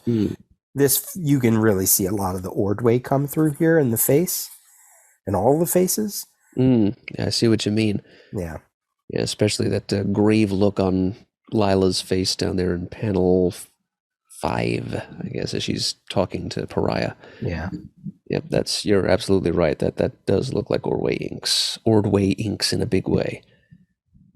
Well, I'm looking at issue 1. It's not as much as fringe, but there's fringe. You're right, though. It's not as much, but there's some shots that you can't really tell from here. But yeah, she's not slinging them around like a cheerleader's pom poms like she is on this page. That's funny. Wow. All right, and Pariah is continuing to wonder why he's been made to suffer like this, why this is it's necessary for him to be drawn to death. Why am I part of this crisis? What did the Monitor intend for me to do? And I'm sure everybody reading would like to know the answer to that by now, too. In the name of all justice, have I not atoned for my sins? How many more worlds must die for what I did? So this is all still foreshadowing at this point. We, the readers, haven't learned yet exactly what Pariah did, what his original sin was. And that's going to be unfolded as part of the lengthy origin story coming up later in this issue. Right. The Monitor must have known a way I can claim my eternal rest. He must have told you, Lila. You were his confidant. You must know what I must do to finally rest in peace. So Pariah very clearly expressing a death wish here.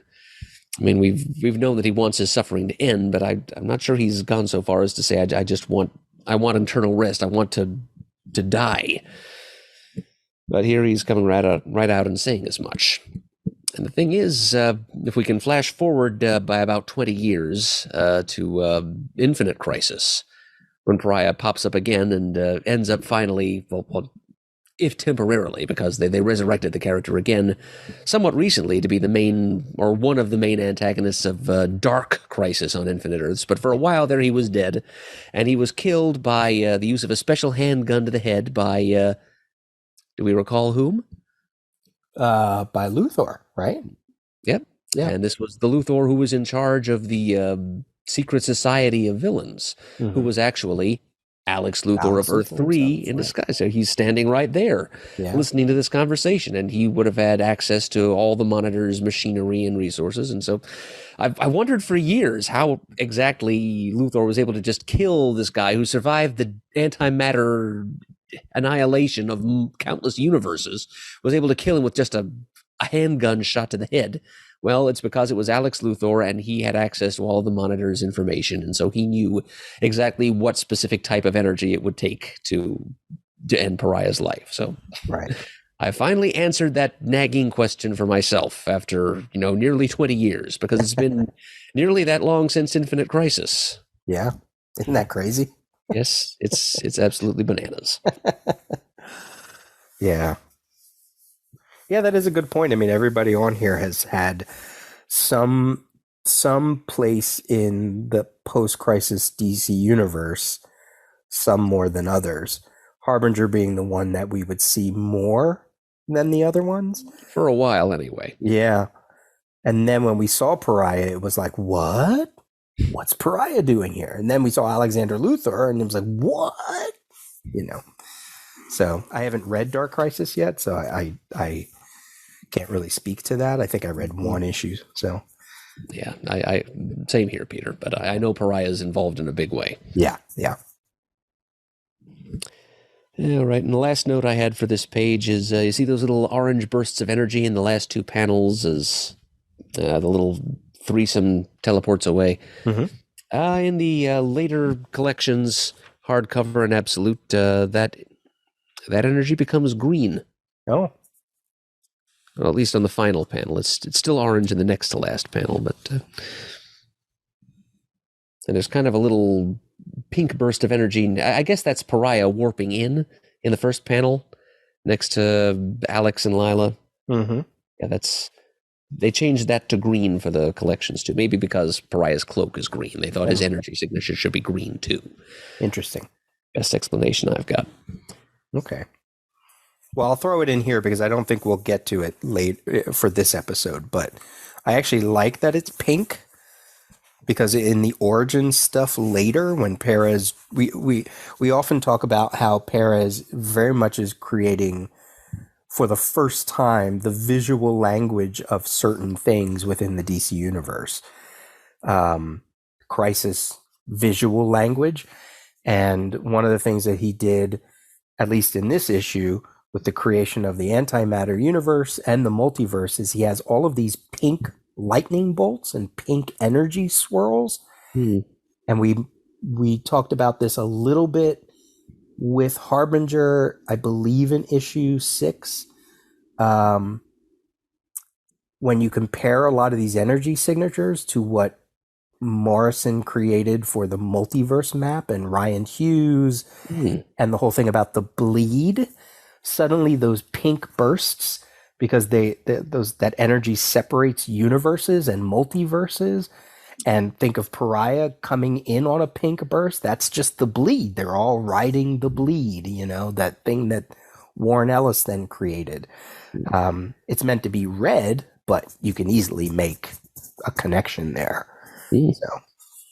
So I actually prefer that it's pink. I like, in hindsight, right? Obviously, I'm putting in years and decades of other stuff, but well, maybe if there are any future reprintings or remasterings of this series, maybe they'll take your words to heart there, Peter, and because they clearly didn't have that in mind when they were doing the Crisis hardcover or the Absolute, but the bleed wasn't really a concept, right, or any connection it might have to Crisis was not in their minds, because it was still Wildstorm and probably not a DC property yet at that point. But yeah, it makes perfect sense. So maybe they'll let those little energy bursts be pink again someday. Ready to move on to the next couple of pages here? Yep. Okay, so we've got about 1.75 pages here set on Earth S, as it has come to be known. We see the chaos of the Crisis raging on Earth S, a couple of Captain Marvel's enemies card-carrying members of the Monster Society of Evil, Dr. Savannah and Iback, standing there. Savannah gloats that he understands the crisis, and sure enough, from what he says, he does. Captain Marvel shows up to make sure he's not up to any devilry. Don't think of taking advantage of this, Savannah. I'm watching. But then suddenly Savannah and Iback are teleported away. And Savannah fronts like this is all part of his plan, but in fact he's completely bewildered as to where he's going. And Supergirl and Wonder Woman pick up on that. And next thing you know, they're teleported aboard Brainiac's skull ship to be part of... they're not the first villains we've seen vanish mysteriously mid-page to be recruited for a villain army that they're forming. But these are the two latest additions. And then Captain Marvel and friends are briefed by a delegation of heroes to Earth S, including Wonder Woman, Supergirl, Black Canary, Changeling, and Cole. And Captain Marvel assures them that they assure Captain Marvel, I should say, that he's no longer under the control of the Psycho Pirate. Lila tells him that in person. And he promises them the cooperation of the whole Marvel family. And then Lila tells him, okay, good, we'll need them all, but first we need just you, because we have a lot we need to explain to you, and we need one representative of each universe to hear all of this and then disseminate the information to everybody else. And then the final panel on page 2, we cut to Earth 2 and back to the ongoing trepidations and insecurity of the would-be new Wildcat. Iback spelled with 2 B's. That's a mistake. Yeah, it was a mistake in the original issue, and they didn't catch it in the hardcover. It wasn't until the Absolute that they finally realized, oh yeah, this character's name is Iback, I-B-A-C. And it is kind of an important detail because Iback is one of several characters from the world of the original Captain Marvel whose name is actually a magic acronym for a group of patron deities or other beings that impart specific powers or attributes to that character. So adding an extra B would basically change his power set. Yeah, the Iback stands for, incidentally, the terror of Ivan the Terrible, the cunning of Cesare Borgia, the fierceness of Attila the Hun, and the cruelty of Caligula. Plus, super strength and invulnerability and stuff, which were given him by Satan. That's actually his origin. Iback first appeared in Captain Marvel Adventures, number 8, way back in 1942, and he was just a common crook, would-be terrorist named Stanley Printwhistle, he was contacted by Prince Lucifer himself, as he was called in that story, and he was given the qualities of these 4 evil souls from history, Ivan, Borgia, Attila, and Caligula, and every time he said that acronym for their names, he would be transformed into this hulking, powerful figure of evil in this belching burst of green brimstone smoke straight from the inferno, along with like a woomph sound effect, and he'd be transformed into Iback. And so here he is with his name spelled incorrectly on this first panel, and he's saying, Mr. Savannah, I don't understand. And Iback is not the brightest enemy Captain Marvel's ever faced, but he's not usually portrayed as that stupid. It's like Wolfman is just using him as this mutton-headed flunky to Dr. Savannah. Too stupid to even realize that he's referring to Dr. Savannah as Mr. Savannah. Mm-hmm. And then the very next word balloon, another significant detail here, that don't look like Fawcett City to me. Peter, I believe what we are seeing in that panel is the first time the name Fawcett City appeared in the text of an actual comic book. I think the only reference was made to it in Captain Marvel's entry in Who's Who number 4, which came out a couple of months before this issue. A cover dated June of '85 as opposed to October for Crisis number 7. So this is something that was made up very late in the pre-crisis game as a name for Captain Marvel's home city, because prior to that, people assume that his hometown was always called Fawcett City back in the Golden Age. Having read virtually every Golden Age appearance of Captain Marvel, I can say with certainty his hometown was never actually named in those old Fawcett comics. It certainly wasn't called Fawcett City. That's a cute little nod to Captain Marvel's publishing origins. It wasn't used in the 1970s DC Shazam series either, neither in the ongoing or in the backup series in World's Finest. Actually, E. Nelson Bridwell, who wrote most of those 70s and early 80s Shazam stories, he came right out and said a couple of times that the Marvel family lived in New York. But it wasn't until like right now, right here as the Earth S reality is ending, that finally somebody at DC, I would love to know whose idea it was. I'm pretty sure it wasn't Roy Thomas's, because he kind of spoke disparagingly of the Fawcett City concept later on. So maybe it was Len Wein, maybe it was Bob Greenberger, I don't know. But somebody thought that as a tribute to Fawcett Publications, who's the original publisher for the original Captain Marvel, his home city should be called Fawcett City. And so for this one panel in Crisis number 7, this is the first time reference was made in story to Captain Marvel's hometown being called Fawcett City. And it's coming from the fat lips of Ibak. That's a great catch. It makes you wonder, right? Like, what does that mean then? Should Earth 4 have a Charlton City? and Earth X have a Quality or National City or something like that? Mm-hmm. That's interesting. Yeah, I didn't know that. I didn't know. I mean, there's a lot of firsts in this issue of that type that we're going to come up with later. So I didn't realize that was one that actually was happening this early. So that's great. Mm-hmm. I have a couple other things here. I do have to laugh at what Brainiac says, or whoever. Well, it's probably not Brainiac. He usually is drawn with word balloons that are a little more... Yeah, like rectangular. Yeah. So it could be Luthor. Probably Luthor of Earth 1, yeah. Welcome aboard. Welcome to a very select group who will soon rule the universe. It's not that select when we actually see it in the next couple of issues. A lot of D-listers in there, yeah. But still... Compared to the total populations of 5 universes, though, I suppose from that point of view, you might call them. I guess, when you got Queen Bee and you got Chemo and, some of the other... Julie. Yeah. How select is it going to be? I like the Talkie Tawny and Changeling meeting. Mm-hmm.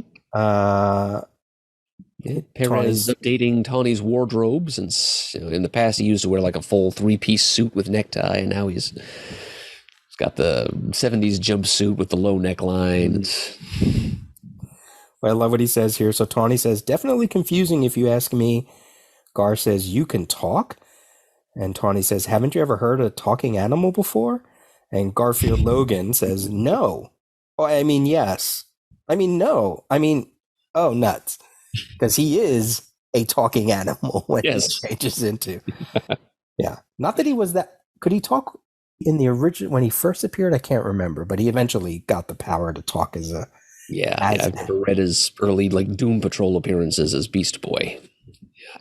And I also thought that could be also a nod to his appearance in Captain Carrot, where again he met talking funny animals. Yeah.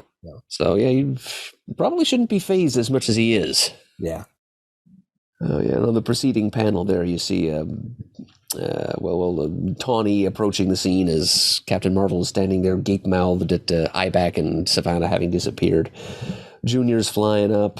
Wonder Woman and Supergirl are there. And as I mentioned earlier, Wonder Woman and Supergirl are the ones who catch on to the fact that Savannah was just as surprised as anybody that he and Ibak were being teleported out. Mm-hmm. So they're using their higher emotional intelligence, I guess. The wisdom of Solomon probably would have included Captain Marvel into that too, except he's still kind of shaken by having been emotionally controlled by Psycho Pirate. That panel where they are disappearing and we're seeing Captain Marvel from the back, that is such a Perez angle. Such a Perez angle.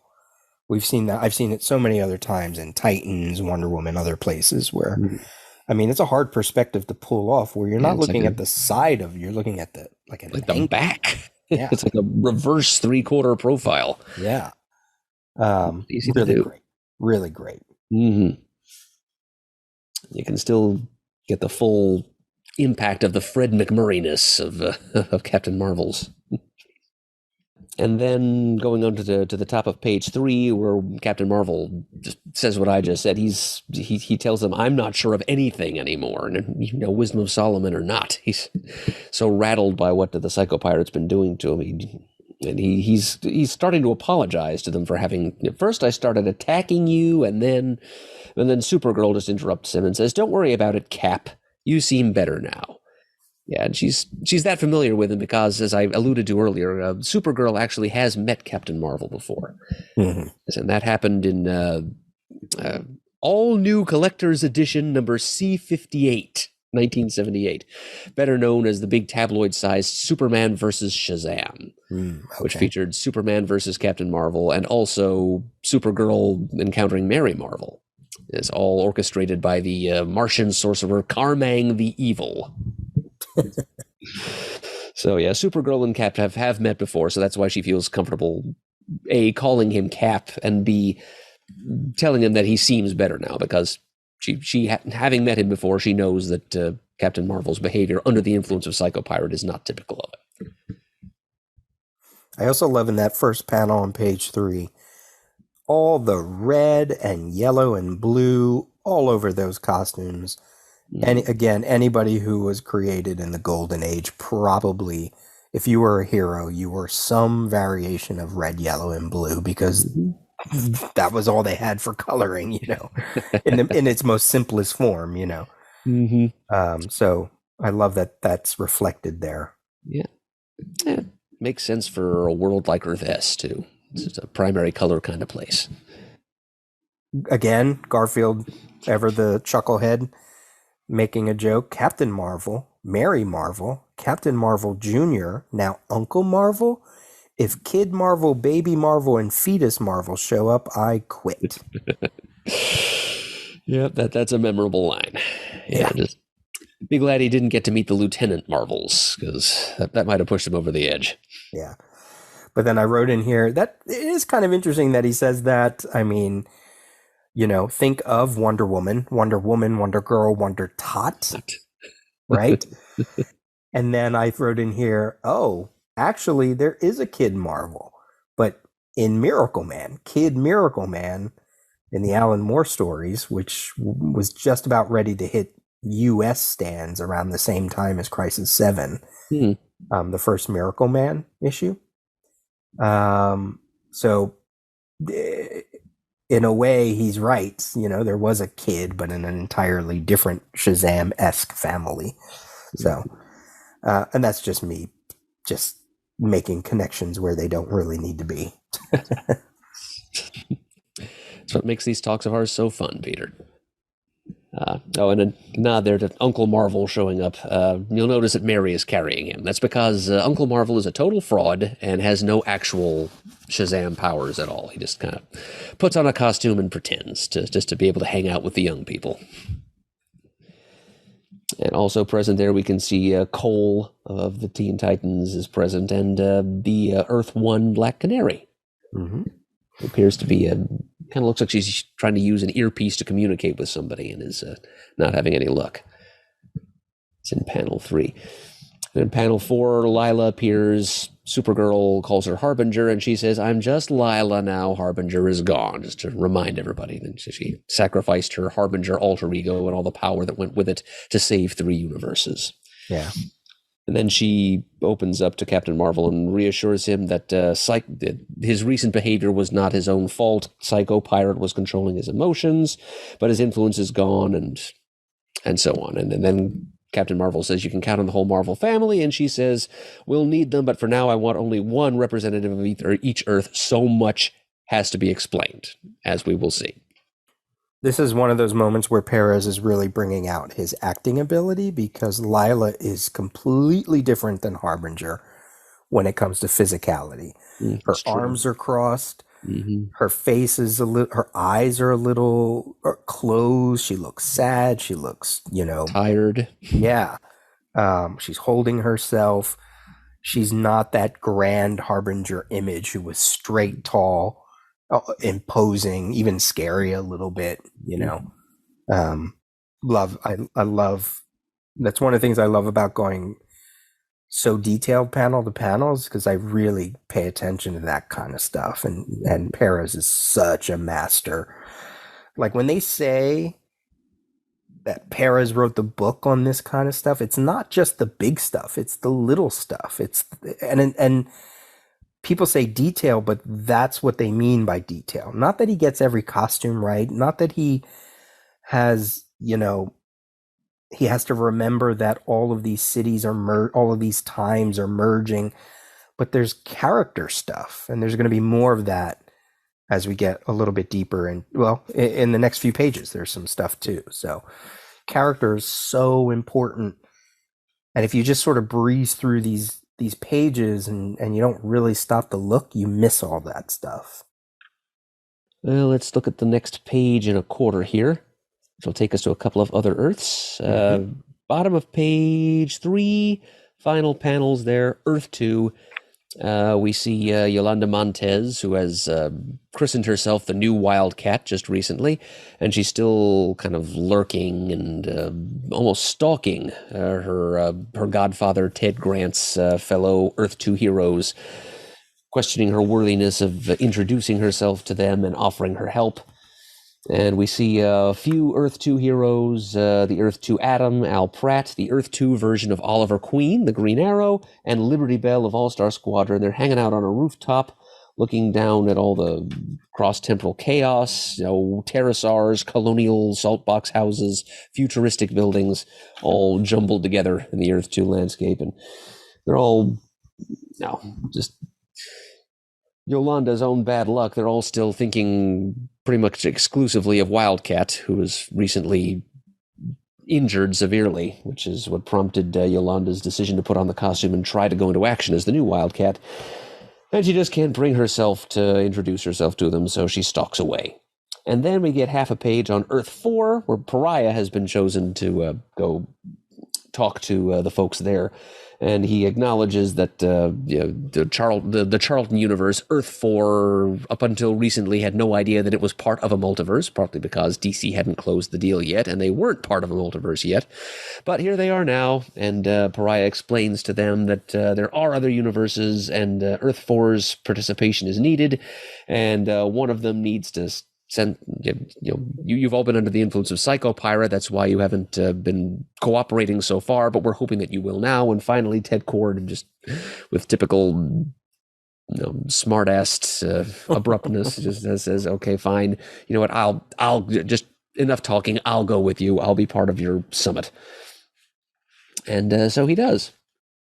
Okay, and so there's another couple of Earths. So let's just stop for a second and talk about that. So, question for you. We see Green Arrow, we see Atom, we see Liberty Bell.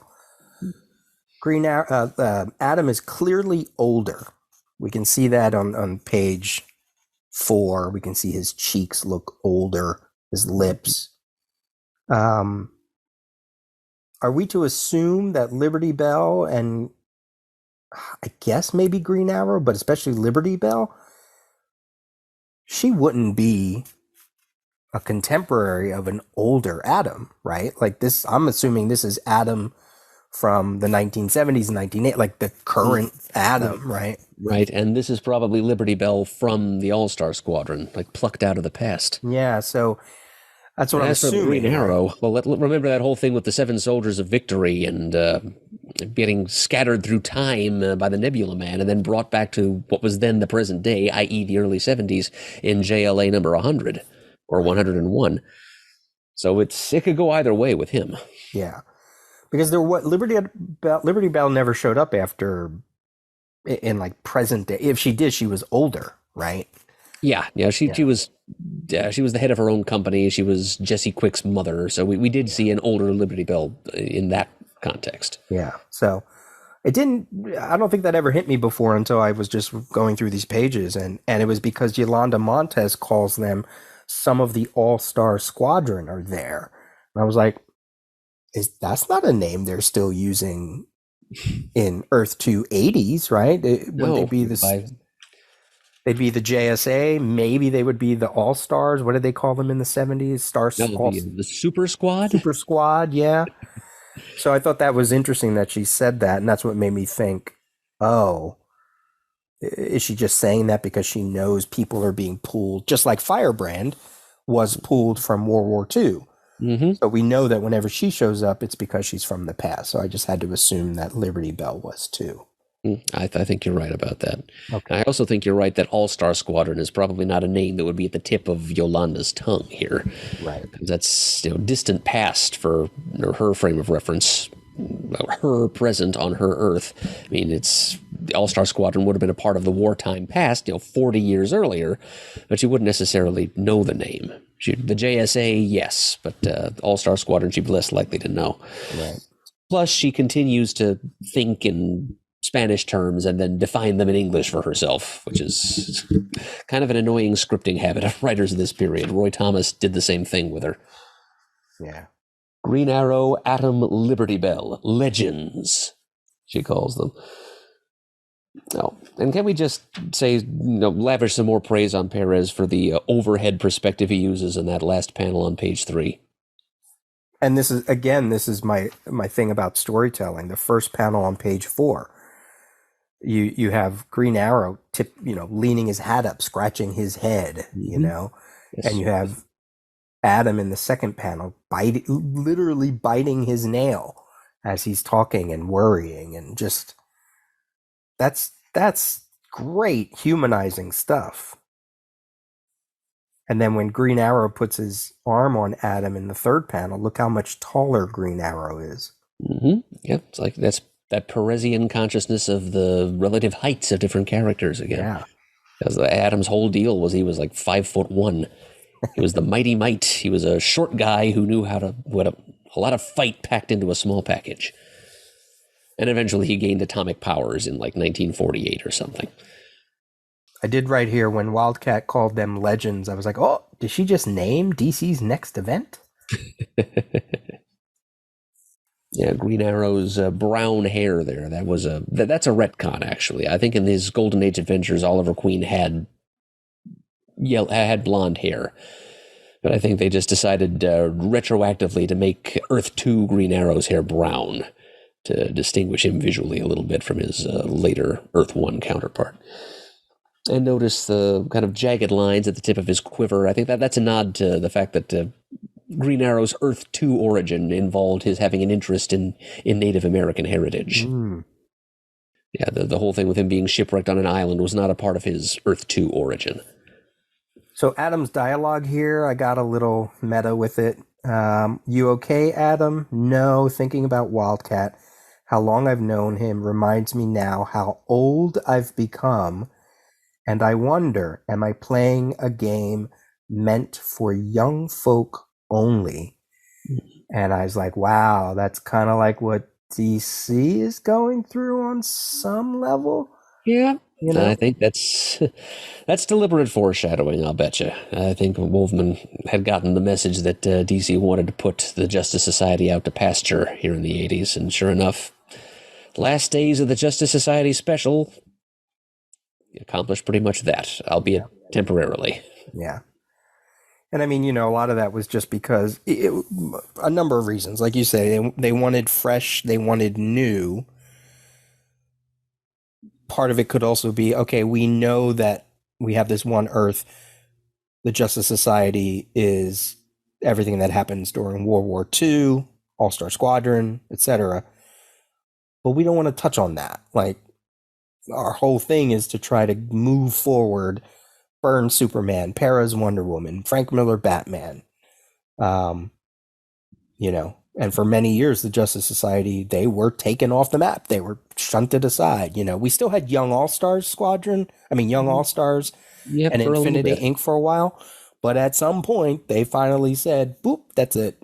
Mm-hmm. And it took, almost 4 or 5 years before we got Armageddon, before we brought him back in Armageddon Inferno. Yeah. What year was that anyway? 92, I think? Yeah, it had to be after 1991, since that was Armageddon 2001. So, yeah. So just a little, when I read that this time, I was like, yeah, I think that's what DC's thinking. That's maybe what Marv Wolfman's thinking. Yep. And so here's Al feeling his years.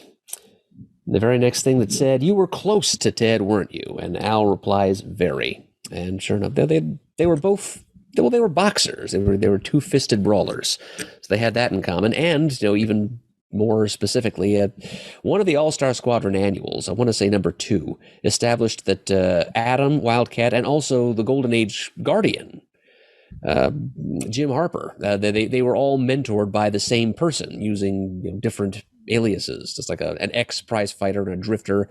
He called himself Nat Milligan at one point. He called himself, I forget what name he used when he trained. Joe Morgan, I think, was the name he used when he was training the Atom. But Roy Thomas just decided, hey, these 3 guys have very similar origins. Just some random washed-up ex-fighter trained them all how to fight. What if it was the same guy? Right. And so we learned in that annual that Adam and Wildcat, in addition to having similar fighting styles, actually had a trainer in common, and that could only serve to make them even closer as heroes and as friends. So there's a little bit of the underpinnings of the closeness that Al Pratt is saying that he and Ted Grant shared. It's very funny how Roy Thomas, he was very much made a career of the retcon, and yep, he practically invented. Well, he didn't invent the term, but he made an art form of the concept it describes. Yeah, and he certainly talked about it in length in one of those letter columns in All-Star Squadron, which is probably the first time many readers were like, "What? What's retroactive continuity?" It's just funny how he was doing a lot of that. Just like you mentioned, that boxer, very much the same way Peter Sanderson did the research, and Marv Wolfman decided to run with that same kind of thing for the Crisis. Like, I need to shape the DC universe and make those connections. I need to make these things make sense. And, Roy Thomas wasn't always so happy with some of those decisions, but yeah.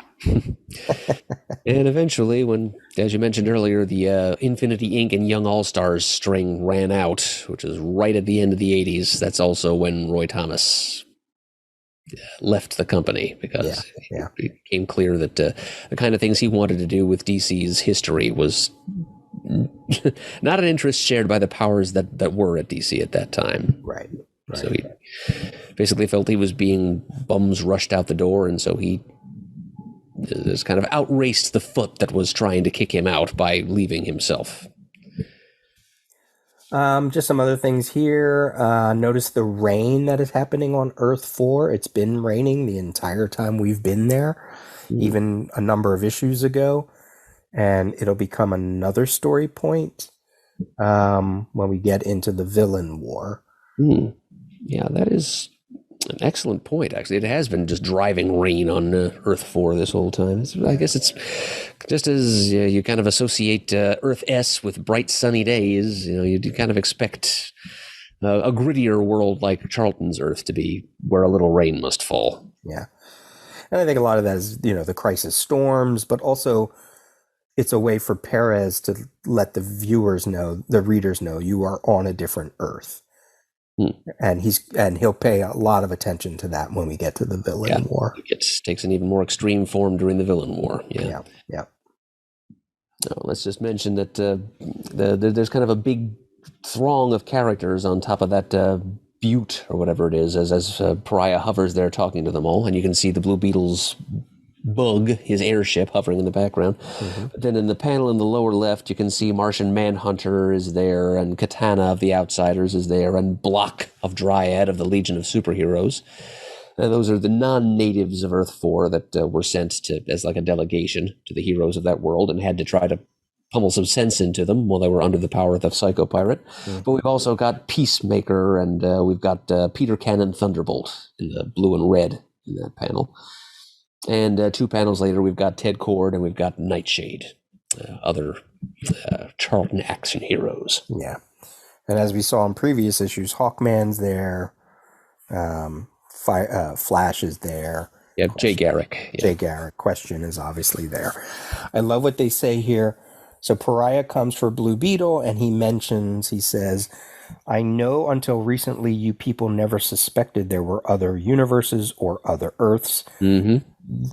Completely meta, considering the whole Charlton line was just brought into the DC universe in the early 80s anyway.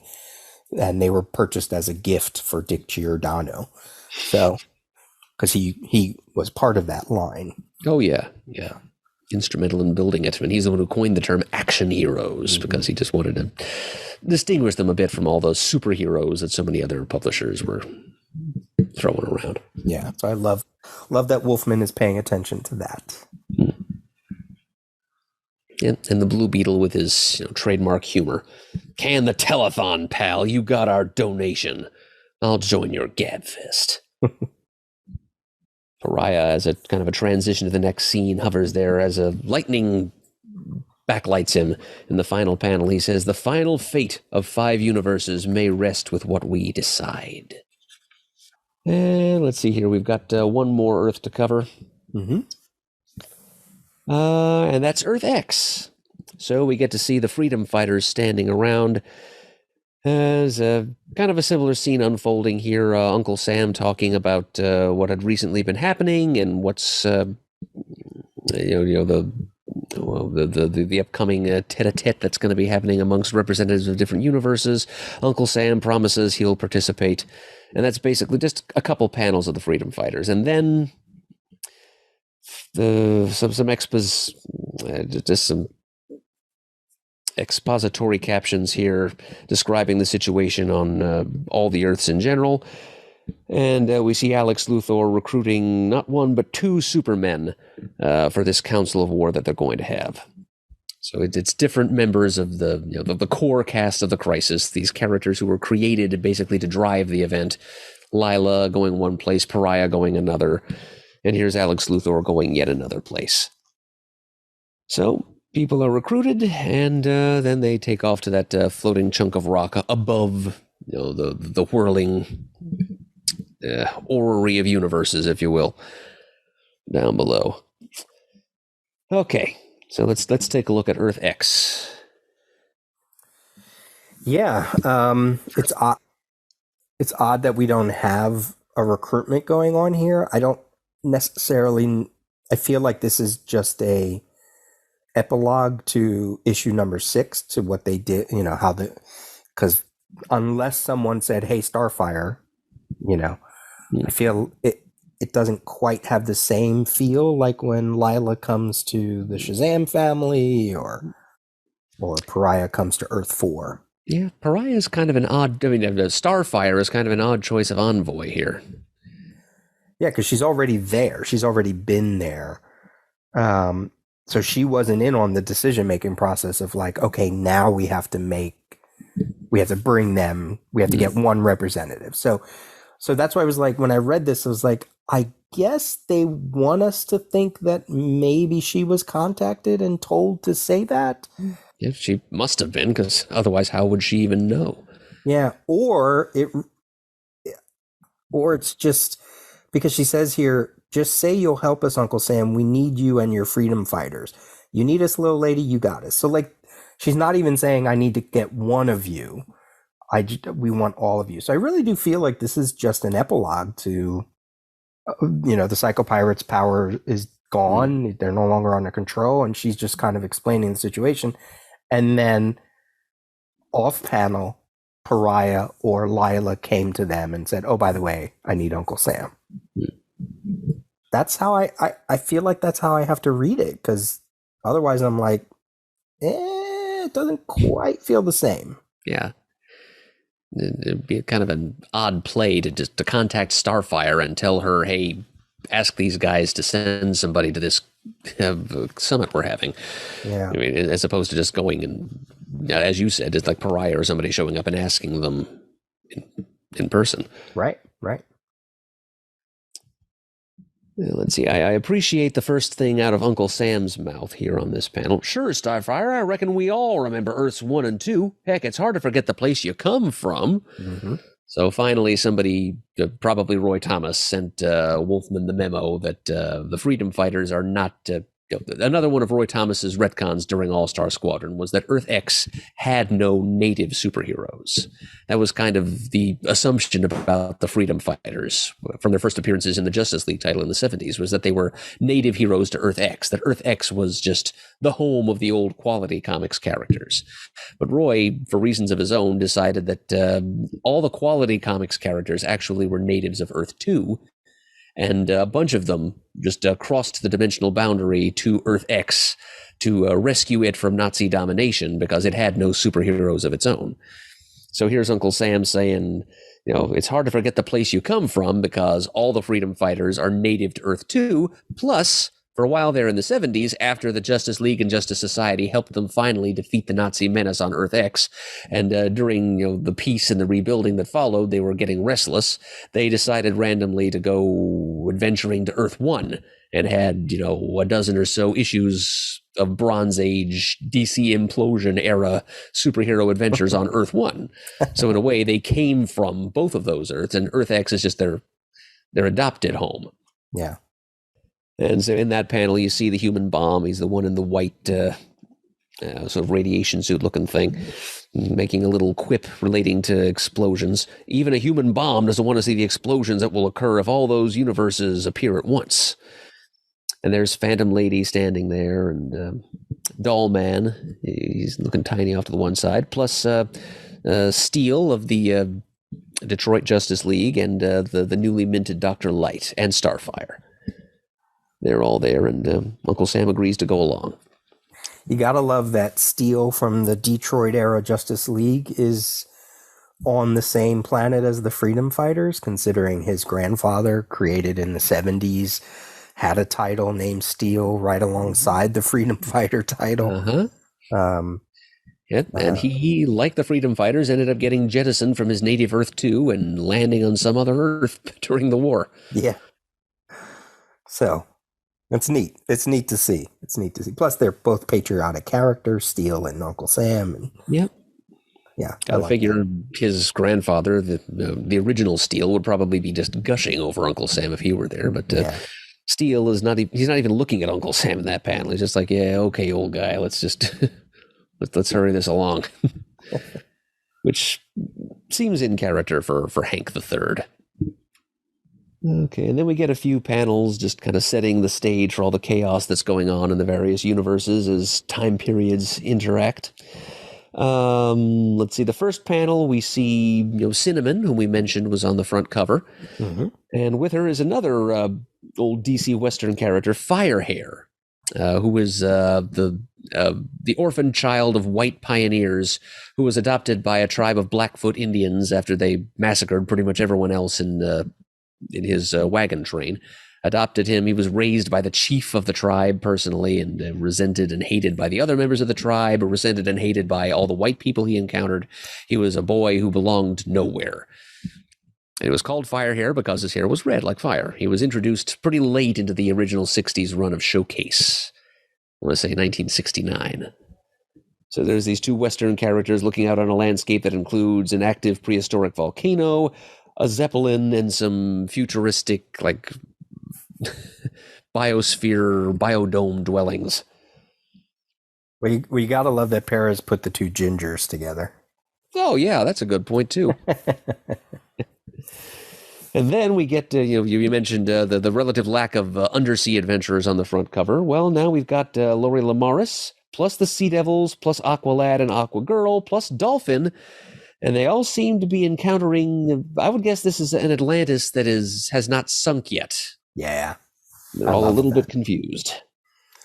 I love that they get to the chance to see Atlantis as it was in the past, like, again, untold story, right? Like they would probably go and just look around and be like, oh my God, this is, especially if it was an Atlantis that either survived and landed on the bottom of the ocean or was a relic, or was like the root was ruined in underwater. Like, I think that would be the better thing. Like, oh my God, we know this city. It's a ruin. We go and play with, when we're kids, we go in there and play because it's so fun, and now here it is in all of its glory. I think that's amazing. I love that. And I think I remember reading an interview somewhere with Wolfman where he cited specifically the case of Atlantis as one of the many continuity problems that needed to be, because there have been so many different versions of Atlantis that have been encountered by different characters at different times. Even characters who live on the same Earth may have encountered different Atlantean civilizations. And it's kind of hard to reconcile all of that. So this one little panel is kind of a visualization of that very sample problem that Wolfman mentioned. Characters each of which have probably encountered their own different version of Atlantis. You've got the one that Garth and Tula know. You've got ones that the Sea Devils might have randomly encountered in an old 60s story. You've got the city of Mer people that I'm not sure that they had. I guess they had established the concept of Poseidonus and Tritonus to reconcile different, like the Atlantis of the Mer people, as seen in the old Superman comics that Laurie Lamaris was from, and the Poseidonus that was home to more fully humanoid Atlanteans like Aquaman's people. They certainly did by the time Who's Who 1 came around. Because they made that distinction there. I mean, all they need is Arion also to be in that panel to also cement that same notion. Hell, this could be his version of Atlantis we're seeing. Yeah, that's true. And then Warlord. Whatever the hell's the deal with her. Yeah, and Warlord, right? Like there was they eventually mixed in some Atlantean stuff with that. I don't know if that was post-Crisis or not. Let's see. Third panel there is classic DC War character Hans von Hammer, the enemy ace, World War I flying ace, and kind of like their fictional analog to the Red Baron, I guess you could say. Going up against a pterosaur while flying around in his Fokker biplane. See, now that to me is like, it's like Wolfman and Company saying, okay, if you ever read a war comic where they just randomly happened to go up against a dinosaur, but it wasn't Dinosaur Island, just consider that happening during the Crisis. Like that just happened there. Like it seemed to happen a lot, actually. Yeah. A lot of wars that time forgot. And it's just talk about something that Joe Kubert would have been ideal to draw. Yeah. It's Enemy Ace was one of his, I'm pretty sure. And then the fourth panel, we kind of go from random scenes of chaos back into the thread of the narrative here, as we see Lady Quark hiding behind a wall, listening in on Alex Luthor recruiting those two super people, just determined to be a part of this. I'm pretty sure Alex was going to bring her in anyway. It was mentioned on the first page of the issue. 5 Earths remain. There are representatives of 6 universes. We must let them know too. So I'm sure Alex was going to turn to her and say, hey, come along on this, Lady Quark. You're the last daughter of Earth 6. We need you for this too. But just in case, she's not about to be left behind. She's eavesdropping. And it should be mentioned, that guy, the firefighter who's telling her back lady this fire out of control, that's not just some random Joe Blow firefighter. That is none other than Fireman Farrell, Fred Farrell Jr., who was the marquee character, the cover featured on Showcase number 1. Yeah. First issue of DC's legendary tryout anthology of the 50s, 60s, and even into the 70s. That is not something I ever knew. Yep. I think he made his way onto the cover of the hardcover collection somewhere, too. Wow. How much you want to bet that was like a Perez thing? Well, I don't know. That seems obscure enough that maybe Sanderson but I wouldn't put it past Perez. No, it's... he was the first star of Showcase, which is a very significant series to DC history. So even if the character didn't really take off, the fact that he headlined the first issue makes him an important figure of DC history after a fashion. So it's nice that they sneaked him in there somewhere. Yeah, absolutely. That's great. I would never have guessed that. In all my research and all my going through of all the indexes and the annotations. I don't know if I've ever seen that name pop up. That's amazing. Mm-hmm. Yep, there's your crisis fun fact, I guess. Oh, there you go. Yep. And there's Lady Quark showing an unusual bit of respect for somebody because she tells off Fireman Farrell, Lady Quark, from an Earth which no longer exists. The fire cannot harm me, and I must listen. I do not know those two, but I sense their greatness. And indeed, it is Superman of Earth 1 and Superman of Earth 2, and their greatness is pretty plain. Yeah. Superman of Earth 1 is saying, if that's the way you want it, Luthor, fine with me. Because being a Superman, he's kind of hardwired to react with a certain amount of distrust to any Luthor he encounters. And Alexander says, please call me Alexander. You see, he's one of the good ones. Come with me now, it is time. If he just explains to these two Supermen encountered his father. Because the Lex Luthor of Earth 3 first appeared in DC Comics Presents Annual #1, which is an all-time favorite story of Pants. And that was a team-up between the Superman of Earth 1 and 2 and the Luthor of Earth 3, the sole superhero on a world dominated by evil Justice Leaguers, and the Luthor of Earth 1 and 2 and the evil Ultraman of Earth 3. So these two guys knew Alex's dad. I'm sure once he explains who he is to them, they'll be more inclined to trust him. Yeah. And so that concludes the summoning, if you will, of issue number 7. Let me just quickly say here, Perez, you can tell the Superman apart because of their symbol, but you could take that symbol away and you could just look at the silhouette. And you can see that one is a little bit bulkier than the other one. Just a little. And that's also the profile of the Earth 1 Superman. As you say, he's slimmer, so that's certainly a good point, too. And he appears to be a little bit taller, even. Yeah. But just like he's got a finer chin. He's got more of a Christopher Reeve-esque profile to him.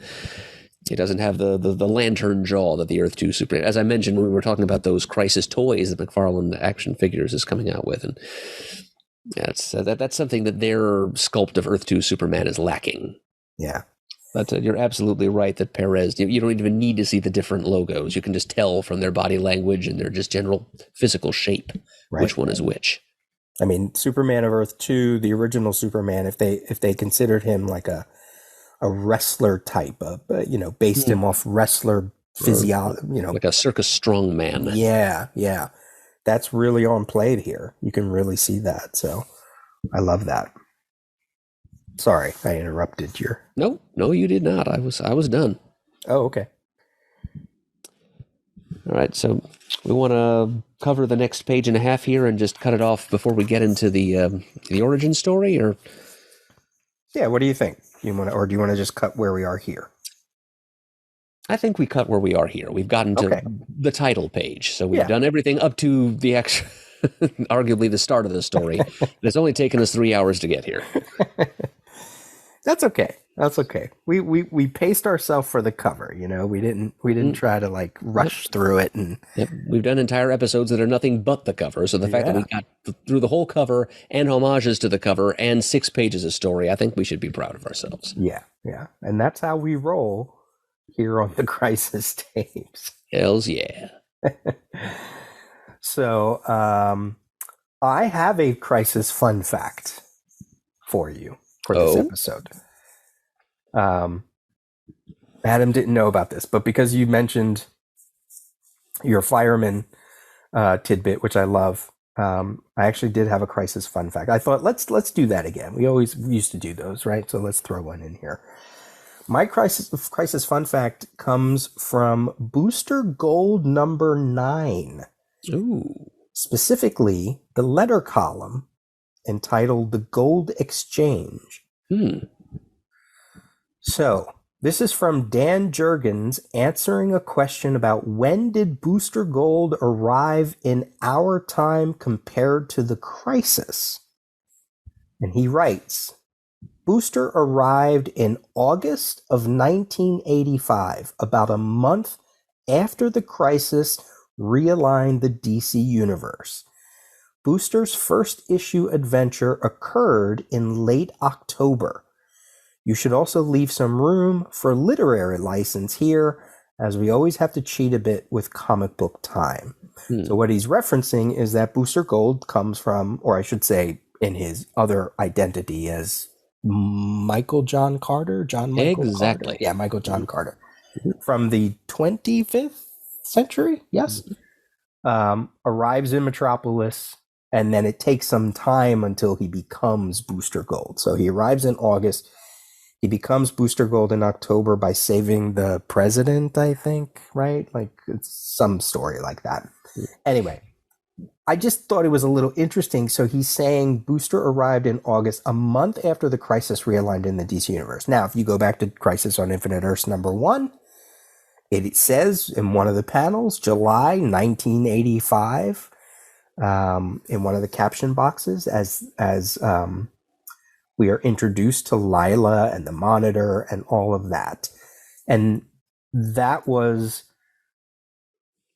DC's way or Marv Wolfman's way, because Crisis 1 shipped in December, January, to say this story takes place 6 months in the future where all of DC Comics are right now. You know, we're going to jump it ahead so we can let those writers catch up to us.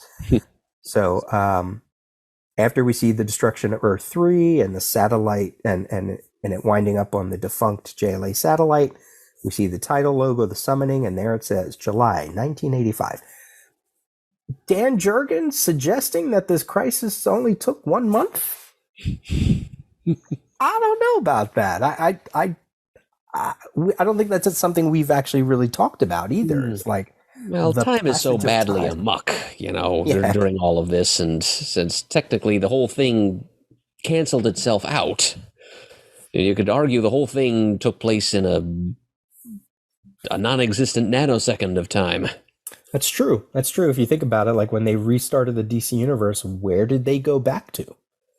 Did they go back to July 1985 where none of it happened? Did it go back even a little bit earlier into 1985? You know, like that'll be interesting to see once we get to issue 12. And right, we're gonna have to keep that in mind. Yeah, so I might go back before next episode and look at all the issues up to what we're reading now, just to see if there's like an inkling of passing of time. I don't know if some of that might be better exampled in the crossovers more than the issue itself, in the issues themselves, you know. Even to just get a hint of, oh, this happened within a 24-hour period of time or 3 days or whatever, you know. So I might go back and just see. I thought that was an interesting, I was looking at that Booster Gold issue because of I don't even know why. Probably hit because of Legion of Superheroes and trying to see post-crisis how DC was dealing with time travel. But when I saw that, I was like, oh, yeah, how long does it take for the crisis to take place? So a little bit, not so much of a fun fact, but just kind of like a point of order, I don't know, you know. Yep, point of order is a good way to put it. Yeah. But yeah, let's keep our eyes peeled when we get to the Aftershock issue.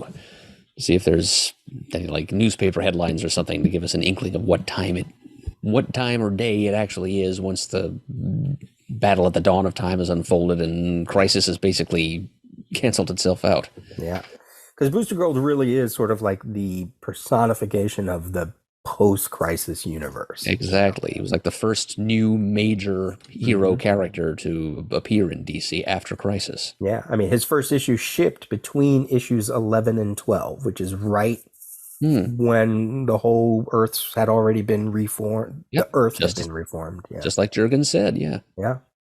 So, interesting. Fun little thing to add to our conversation. So I really appreciated running across that. Yeah. And Shane, we dedicate it to you. You know, what a Booster Gold fan he is. Right. Yeah. Okay. we've talked ourselves out, I think. We will come back with Crisis Tapes 28. We're just going to call it part 2. We're not going to make any promises. If we, again, we're dealing with a double size issue, and there's going to be a lot of stuff when we get to the origin of the DC universe and all that stuff that I'm sure we're going to want to talk about. So, as always, you can email Peter at comicgeekspeak.com or Murd at comicgeekspeak.com. Any final thoughts here? Any final word? No, just a promise to the listeners that we'll be continuing this discussion sooner rather than later. Yes. Just keep on striking while the iron is hot. Meanwhile, you can also go to Facebook and look at our Comic Geek Speak supergroup. There'll be a link to this episode there, and you can talk back, ask questions, start discussions as you see fit. And we'd love to hear from you. We usually read the feedback we get on the show. So, any thoughts you have about the cover to this issue, or the first 6 pages, or your own personal experiences with Crisis number 7? Please feel free to share them. Yeah, let us know your favorite Crisis homage, Crisis 7. If you like a cover that we didn't talk about, let us know.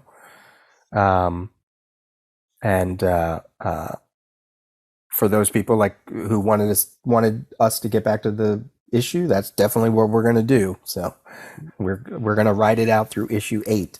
But let's get through this issue first, and then we'll see where we go from there. Right. So, all right, Adam, thank you. This was fun as always. Thank you, Peter. Yeah, that's I needed a little geeky discussion in my life. Good. All right, sir. Have a good night. Mm-hmm.